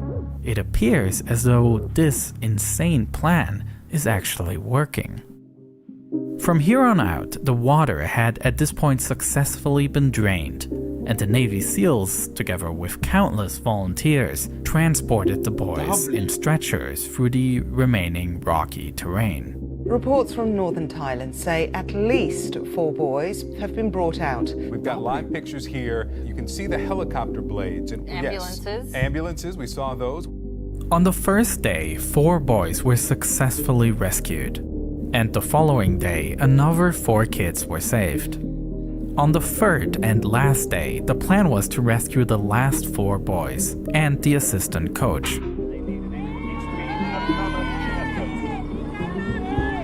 But as well established as the procedure seemed at this time, something suddenly didn't work. The last boy was the smallest of them all, and the positive pressure mask didn't fit his small face.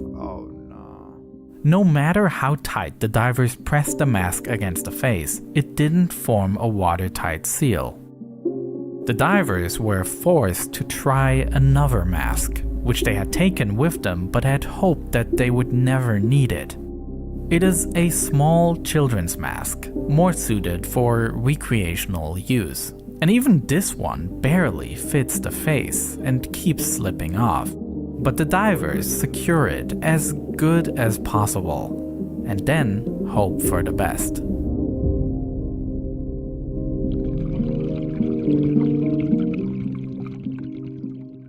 Extraordinary moment here as we are now learning that entire team is now free of that.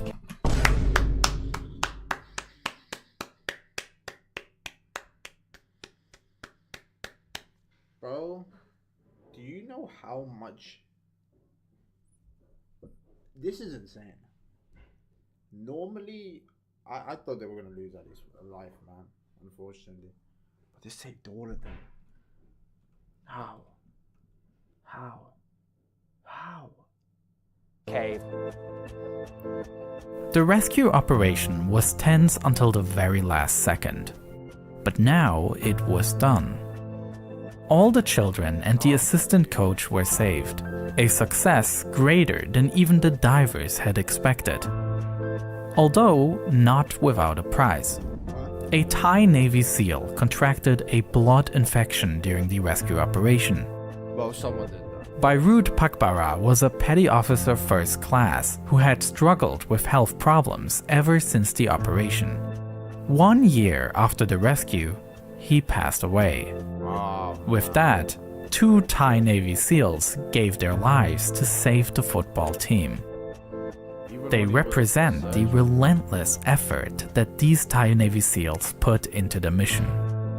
And despite some skepticism on both sides at the beginning, the British divers and the Thai Navy SEALs ultimately complemented each other ideally, and were able to proceed strategically and efficiently. A success story that was watched around the world. You're heroes now. Did you feel that? If you could do something for somebody else's child, I'm sure you would too. We just had a peculiar set of skills that were appropriate in that moment. Please welcome the Wild Boars soccer team.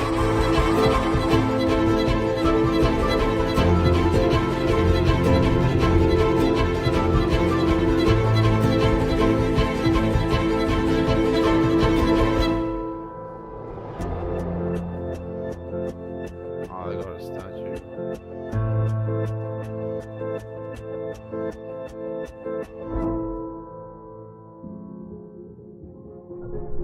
This was a story that I've been meaning to tell for a while, and I'm glad that I finally got to put it on YouTube. But there are a couple of things that aren't ideal. For videos to be able to make ad money on YouTube, they have to be advertiser friendly, which was fine with this topic, but is just not the case with certain subject matters. One of my favorite videos I've made is a detailed look at the 2011 raid on the compound where Osama bin Laden was hiding, full of custom 3D animations. But I hit you with a like, bro. The one guy with the skill set and Broder and Steve, yeah, but it was one guy I started with. If they didn't have that one guy at the start, it would have been a whole different story. This would have been a whole different story. So yeah, I'm down for that. I haven't even watched the whole thing before. Full documentary. I only watched like clips of it. My cancelled Titanic. Wait, this guy was supposed to be on here.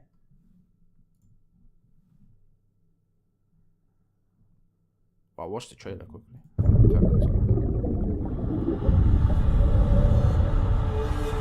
There was no way of knowing when Title was going to fail, but it was a mathematical certainty that it would fail. It would. Why would you? Stockton saw an opportunity to restart tourist visits to Titanic. Stockton fully believed in what he was doing and that it would work. He wanted fame. To fuel his ego, fame. I have no desire to die.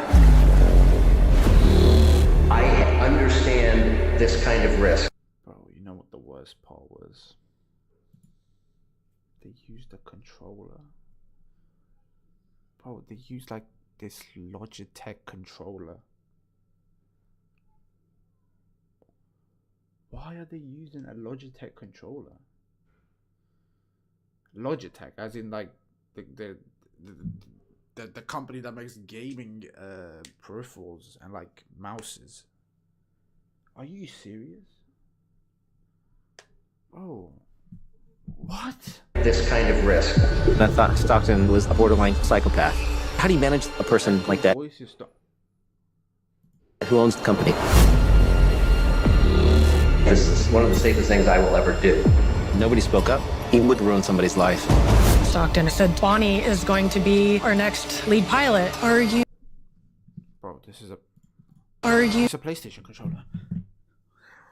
Oh my god.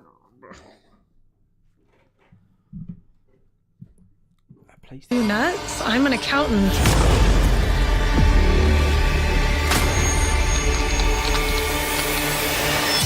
No one's dying under my watch.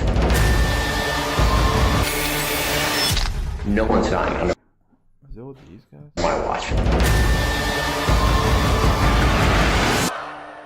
Period.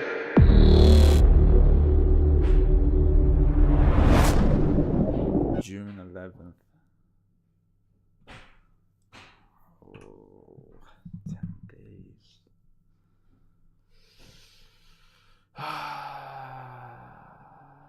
Well, I vividly remember someone saying, "Can't wait to see a Netflix documentary about this," under a post about this. Putting life in the hands of a video game controller is crazy. Netflix just can't resist making this. Yeah. Oh my lord, bro. Thatcher's Juicy Apple Cider uses sun-soaked apples that bask in the raw. Oh my god. He's being warned by multiple people to not do this. By people who know this, who know this whole area, who've been working in this area for years and years and decades. But his ego just took over, bro. Like, he really wants to be. An urgent search and rescue operation that is currently underway in the Atlantic Ocean. Oxygen is running out, maybe less than 12 hours left. If they are alive, the they missing have sub very near the little Titanic. time left.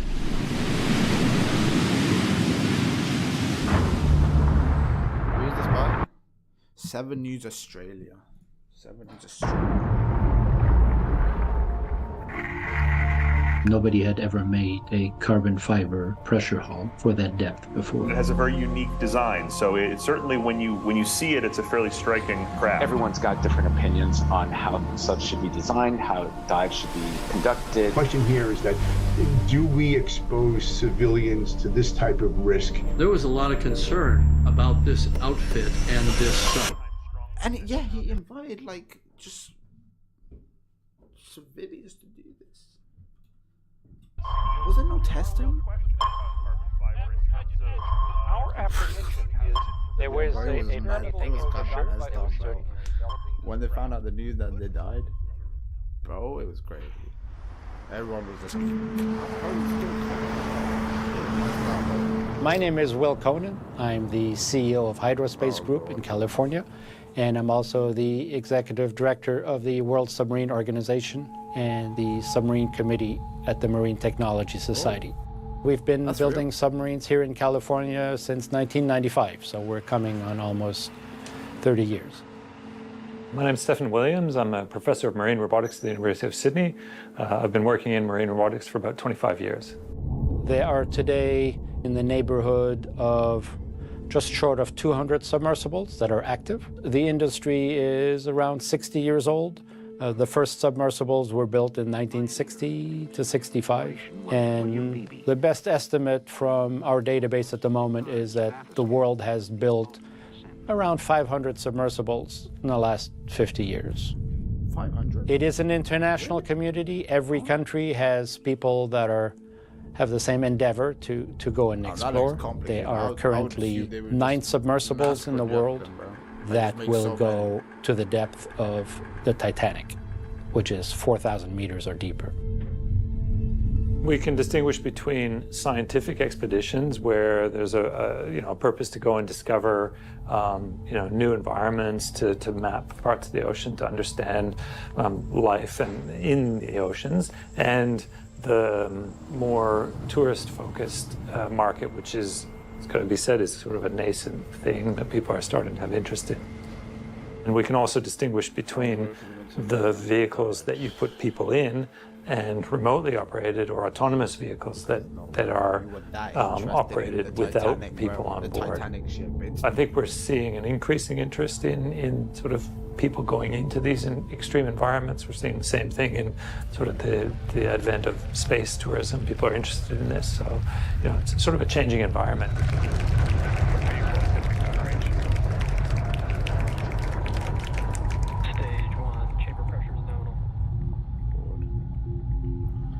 The controller actually An American man is braving new. What? The controller survived implosion? And was intact?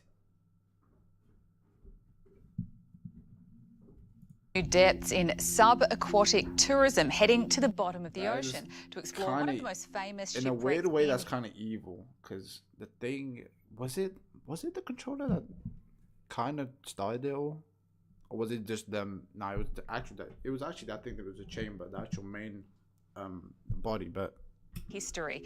Chief Executive of Ocean Gate, Stockton Rush, has designed a custom submarine to take paying clients to the Titanic on research missions. 20 dives are planned in the coming weeks with scientists and Titanic experts on board. They'll use special sonar and laser equipment to create a high-res 3D image of the wreckage. The infamous unsinkable Titanic. 110 years after a North Atlantic iceberg sank her, there's evidence the ocean is steadily gnawing away at her wreck. A deep-sea exploration company claims this is the first 8K video of the ship taken from... How crazy is it? The guy that said the Titanic can't be sunk, and the guy that said the actual body, the Ocean Gate thing, will be fine, died as well. That's crazy, bro. These both of them going out like that. They were so confident in their actual invention, and they both meet in the same place. That's ridiculous, bro. From its submersible on a recent journey down 3.7 kilometres to her resting place, the unmistakable bow, a giant anchor chain, a dislodged boiler, fragments from April 1912 from hubris that let the luxury liner leave Southampton for New York with barely enough lifeboats for half the 2,200 on board. More than 1,500 drowned or froze to death. Among survivors, Eva Hart lived long enough to learn 73 years later the wreck had been found. It is my father's grave, and I would rather it were left untouched. Now, the Ocean Gate expedition team that gathered the new images says they include strong signs of the liner's decay, like the recent collapse of deck railing. They say annual expeditions will track the rate at which the Atlantic is again overwhelming the Titanic. Hi, my name is Stockton Rush. I'm the CEO and founder of Ocean Gate. Let's take a look at Titan. Ocean Gate came in around 2008. From 2008 to 2023, there's a long history here for Ocean Gate, how they kind of adapted. We have our control screen here, our sonar screen here. Well, they came in with some good ideas and brilliant ideas, and as it went, they were starting to take a left turn, and it's like, well, maybe you don't really want to do that. We'd recommend you do this, and it was definitely a slippery slope, gradually going in until you're finding out, wow, they really are taking a left turn, and in the end they just were openly public about the fact that, well, we're just ignoring all the rules and we're going to show you. See, bro, see what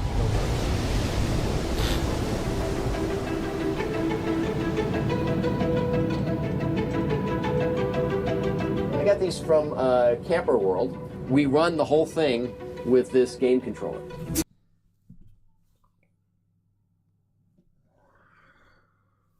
Come on! Bro, come on. Oh my god. And what did he say? He said this was from where? Wow. They really are taking a left turn. I'm gonna show you. Oh. I got these from Camper World. From Camper World? Wait, is this...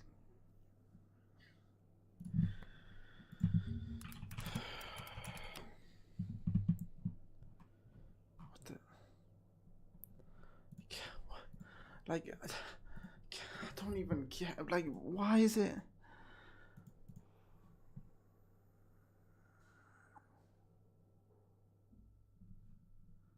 God, what? How is it? How?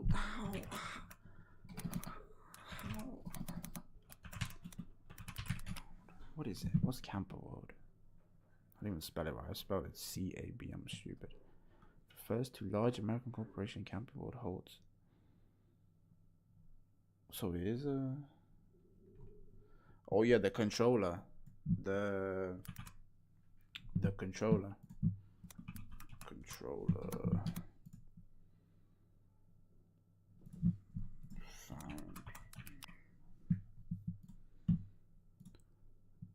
No, the Logitech F710 controller used in the Titanic submarine has not been officially identified in the hasn't been found yet.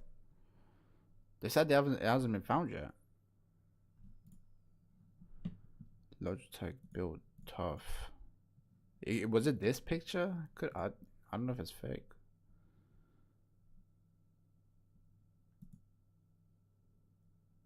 Honestly, no official, like official news. Wait a minute, let me look at this.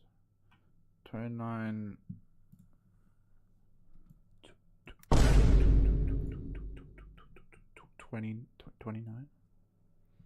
Used to pilot the Lost Titanic submarine, has received hundreds of complaints since launching in 2010.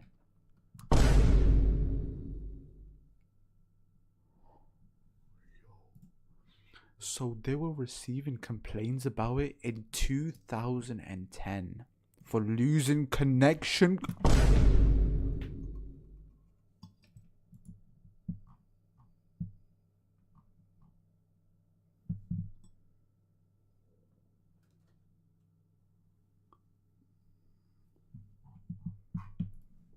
So it was having complaints already, and the only picture I can see is just this one. Photo doesn't show Titanic sub found. They're just showing this picture, but I don't know if it's real or not. Everyone made fun of Logitech Xbox controller, but we are going to find out that the most functional part of the submarine. This is like the Nokia brick, bro, of controllers. That's insane.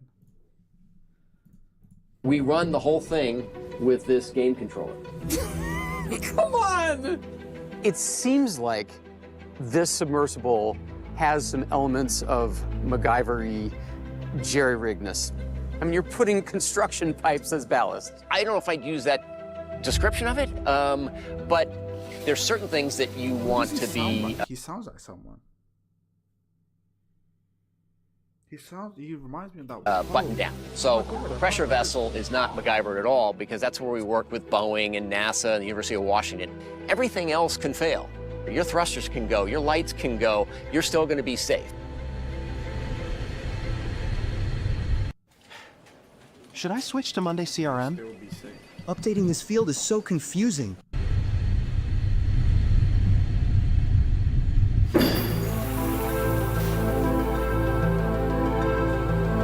The scientific community has had a long focus on designing these sorts of vehicles and supporting these sorts of deep sea operations, and the really fundamental discoveries that we've made in deep ocean science have come from being able to put equipment and tools into deep water environments, and there's challenges associated with that, not least of which is the pressure that these sort of vehicles are exposed to when they're at depth. The material strength is, of course, very important, and that is why a lot of material technology worldwide has been pushed to see what are the best materials to go down.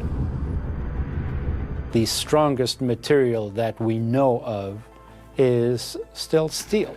Steel is a very special material. People think it's very common, but steel is the strongest material we have out there. Titanium is only 2/3 the strength of steel, but it doesn't corrode and it's a bit lighter and it's a lot more expensive. So it is about strength. Aerospace has gone to a lot of non-metallic. Certainly all the Boeings and Airbus fuselages are all made out of non-metallic carbon fiber structures. They're much lighter. An airplane, the weight makes a really, really big difference. In submarines, the weight is less of an issue. One of the big concerns is the possibility of the carbon fiber delaminating.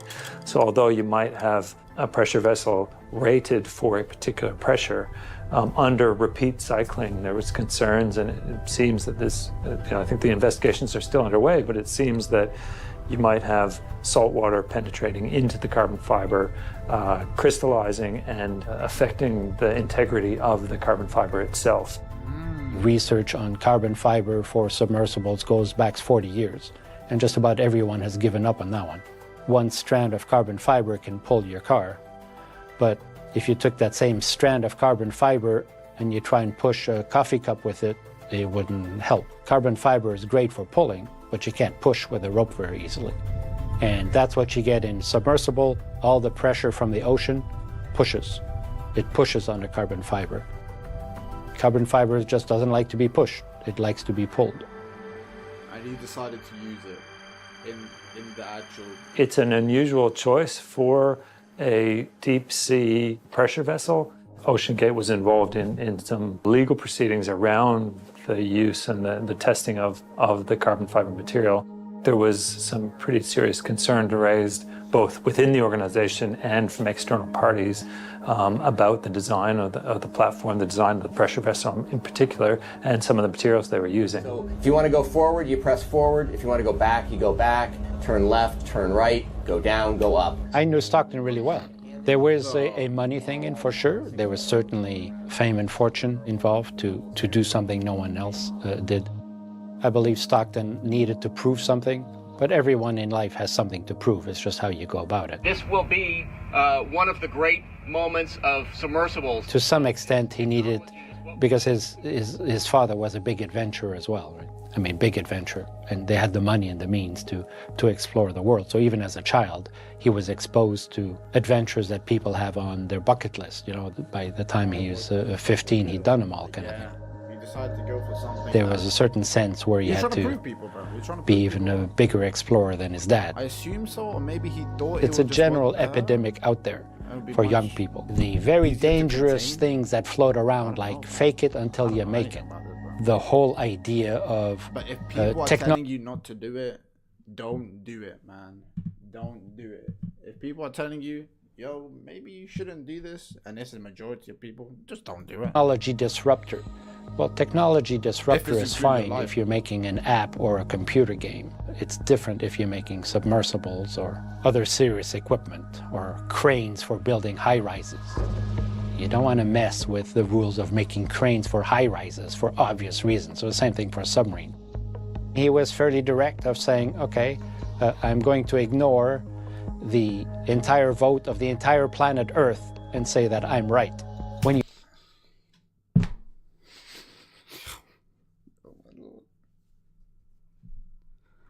Yo, he really wanted just to prove people, bro. Really badly. It's just unfortunate. Apparently someone is going to send a sub down there again. You know what they need to do? They need to just do it, but this time do it with did they not test this out? You act with impunity, I don't care if it's in submarines or in politics, it is not a good thing. They have to at least test it out at about 5-10 times. Get away with it for a while, but in the long range, it does not hold. Did they test He still had 14, 15 years under his belt in submarine experience, so yeah, after 15 years, he did not have the excuse that he didn't know. You didn't know, then you're really not smart enough to be in the business in the first place. And if you were smart enough to know, then it was deliberate, then that's like, pick the worst of the two. They're openly ignoring the proper advice that has held us steep for all of them. Then the question is, what do you do? What can you do? Which comes back to the famous letter that got published by the New York Times. It came within our meeting, our yearly meeting. It came up as an issue in 2018 already. They said, well, Will, what do we do? With the same mass, this is same weight, dangerous. same This is not good. We have to say something. Maybe we should sue the company. Because you gotta think about the inside, bro. Like the weight, everything. It all has to be well. How are you going to sue a company? You can't sue. You're a competitor suing another one. You can't sue anybody. It's like, well, what can we do? It's like, well, look, why don't we try and appeal to the better angels and say, let's write a letter on behalf of all the experts around the world just saying, look, it's not sibling rivalry issue here. This is really serious. That's what the letter was. It's like, look, everybody around the world is really worried about what you're doing. Please correct your course. And it's like, well, I'm smarter than everybody else. The son and the dad, and there was another one. The last thing I said to him was Godspeed, and I wished him luck with his dive. When we heard about it, and I heard that they called the Coast Guard, it had been 10 or 12 hours. It's like 10 or 12 hours.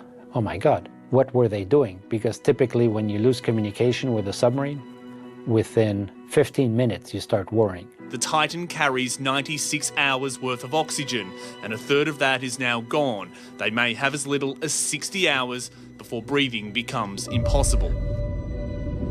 There were 5 people inside, 5 in that small little chamber. The ancient Egyptians understood that they could use sound. Why did bro not go there by himself? I mean, he got money. Because I saw one of the dad and they were rich.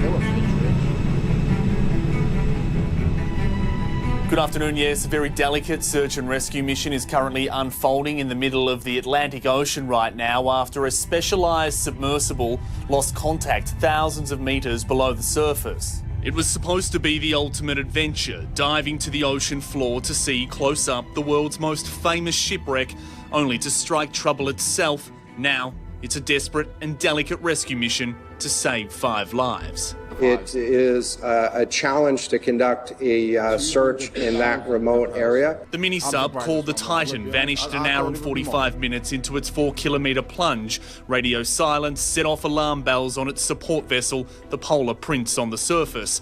Right now, the US and Canadian Coast Guards, as well as private ships, are answering their distress call. And it's urgent. The Titan carries 96 hours worth of oxygen, and a third of that is now gone. They may have as little as 60 hours before breathing becomes impossible. Bro, everything else can fail. YouTube video on this, bro. He didn't have to send. He could have made all that money back, bro. All bro had to do was upload a YouTube video about him going down there. Yo guys, it's me. What's bro's name? Whatever his name is. I'm going down here. Upload it on YouTube. Make the money, bro. You did not have to bring it.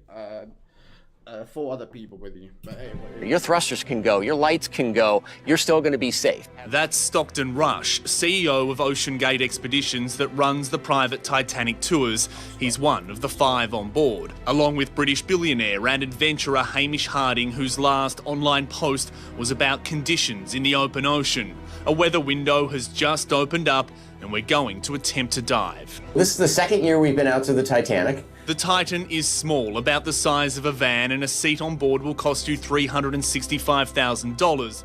We have our control screen here, our sonar screen here, and we can put any image we want in the back. When it deploys, it's untethered, allowing it to get as close as possible. $500,000, bro, and people would have probably said, yeah, you know what? It's a once-in-a-lifetime experience, bro. I'm going to do it. He could have done that. To the famous wreck. You see the anchor? The central anchor? This trip took off from Newfoundland, Canada on Friday. It's a 600-kilometre voyage across the Atlantic to the Titanic's ocean grave, almost 4,000 metres below the surface. The dive to reach it takes 8 hours, and it's dangerous down there with strong currents and no GPS. It's like a spaceship launch, the way they treat each of these expeditions. Colin Taylor took a deep-sea voyage aboard the Titan last year with his son, and while it's billed as a tourist trip, he knew the risks were real. You're in a very, very hostile environment. My heart goes out to the people involved in all of this. It's a terrible, terrible situation, and I really hope that they can be rescued. These are people that I've gotten to know and have a huge appreciation for. Of course, you're taken through the risks, and there's lots of forms that you have to sign when you go on this. And as time ticks away, so too does hope. If the tiny submarine is still intact and everyone on board is still alive, it needs to be found quickly and brought back to the surface before adding to the Titanic tragedy 111 years after it sank. It seemed impossible, but just a few hours ago, signs of life from a sonar, which acts like a bionic ear underwater. Crews searching for the sub reportedly heard today banging sounds at 30-minute intervals. Followed by another unidentified noise close to the Titanic wreck and confirmed by the US Coast Guard.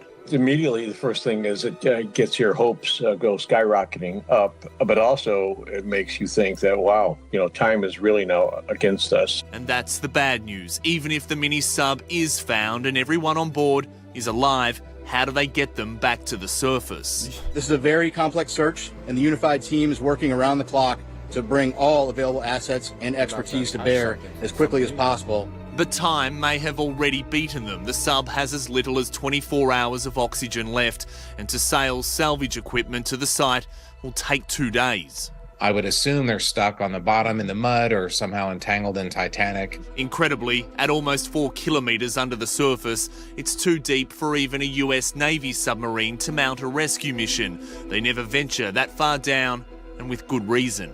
Submersibles implode. They crush down on themselves like a toothpaste tube. Which has many asking how these homemade mini subs are allowed to go so deep, especially when they're not certified in America or anywhere else and are steered by a cheap video game controller. Perhaps there was a breach and water came in. I'm not very optimistic for their return. Excitement or panic among those on board could also kill them. It's cramped and uncomfortable, and fear and adrenaline will only quicken their breathing. British billionaire Hamish Harding is a veteran adventurer with a cool head. So too Stockton Rush, the chief executive of OceanGate that owns the sub. The most experienced is former Navy officer Paul Henry Nagelay. And the only 2 rookies on board are father and son, Shahzada and Suleiman Dawood. As it stands right now, it would be a miracle if they are recovered alive. This photo of Harding was taken just before the sub entered the water on Sunday, staring at the ocean that now surrounds him. The last thing I said to him was Godspeed, and I wished him luck with his dive. In what's turned out to be a terrifying premonition, before he actually left this dock here in Canada on Friday, Hamish Harding told a podcast that he knew that this mission wasn't without risk. So what I worry about most are things that will stop me from being able to get to the surface. Right now, underwater drones are trying to confirm the source of that banging and to hopefully spot the missing sub. Until then, every breath is precious and every minute that ticks by is the enemy. Every second. And like I said, it keeps looking dimmer, but everybody keeps holding out hope. I think most explorers assess the risks before deciding to go on an expedition. We're going where humans have rarely gone. So, we're pushing the limits of things. And so, it's not a Disney World ride.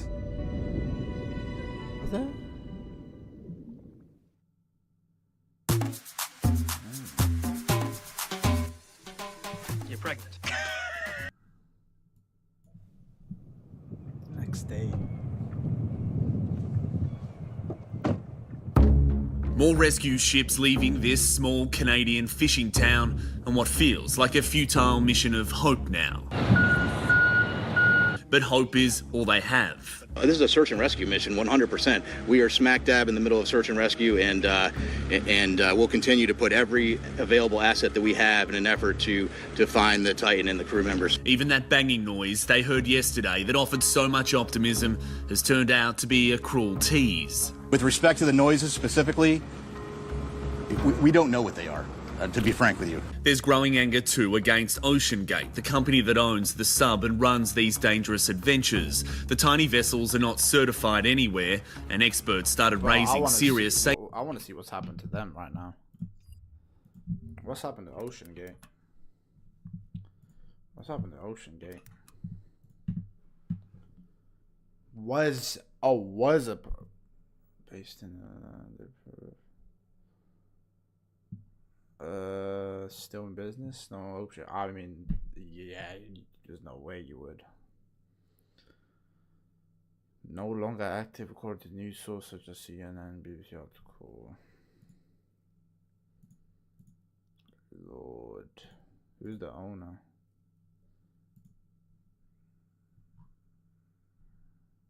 He was the owner. Was he? Wait, he was the owner? He was co-founder. Wait, co-founder. Who's the other guy then?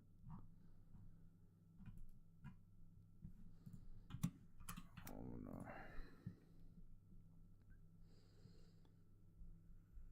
He was.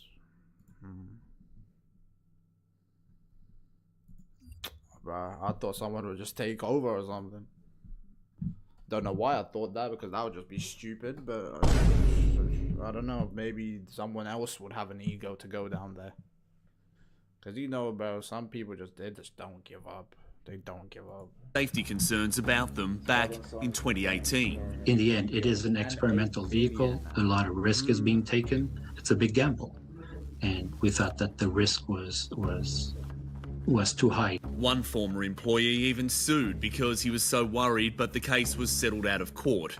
Adventurer Chris Brown was supposed to be on this very voyage with his dear Ford. Former employee even sued because he was... A former employee sued these guys for his own... He did it for the... So worried, but the case was settled out of court.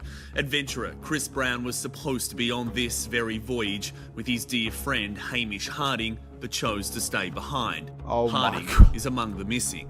I think most explorers assess the risks before deciding to go on an expedition. I wonder how this guy's feeling right now, bro. You can't even describe that feeling. That must be insane. He dodged death, bro. Oh. Aaron Newman did and was so impressed he's now an investor in OceanGate and a believer. He loves pushing the envelope even 4 kilometers underwater. We're going where humans have rarely gone. So, you know, we're pushing the limits of things. And so, you know, it's not a Disney World ride. Even here in St John's, a Canadian port city that knows all too well the brutal nature of the North Atlantic Ocean, this story has taken over. The city is now accommodating a desperate and frantic search and rescue mission, but many residents here say they're realistic about how this one ends. Every second. And like I said, it keeps looking dimmer, but everybody keeps holding out hope. I think anybody who's associated with the sea will feel sadness over all of this that's going on. Tragically, if all the calculations are right, time has already beaten them, or is just about to. NBC correspondent Jay Gray is covering the story from Boston. Jay, no more airlift, but the operation is in fact expanding. Yeah, Gemma, and look, the Coast Guard Command Center, which is running this operation here in Boston, says that air has likely expired. That's an estimate, but it's being made by scientists and others who understand the situation and can work through those calculations. They are expanding the area of the search. It's now 10,000 square miles, and it dives down to depths of 2.5 miles. And they're bringing in more assets. The number of ships on the surface has doubled from 5 to 10, and they have more on the way. Same thing. Fatal flaws. Unfortunately, have to go now, bro. When I heard the oxygen supposedly ran out, my heart dropped. Yeah, man. I mean, people might say, yeah, they were stupid for doing this, but bro, you also have to think, like, man, this difficult, bro. It's difficult. But hey, bro, I'll go ahead now. Appreciate you being here, Pixel. Appreciate you being here, bro. But damn, bro, that must be tough, bro. Cause he believed in it. The guy believed in it. Like, he really did. I get you. I know he was told it was stupid to do, but he believed in it, man. He believed in it. Appreciate you being here. Appreciate you being here. Have a good day. Have a good day. Feel bad for the father and son, yeah. I heard that the son didn't even want to go. I heard one of them, heard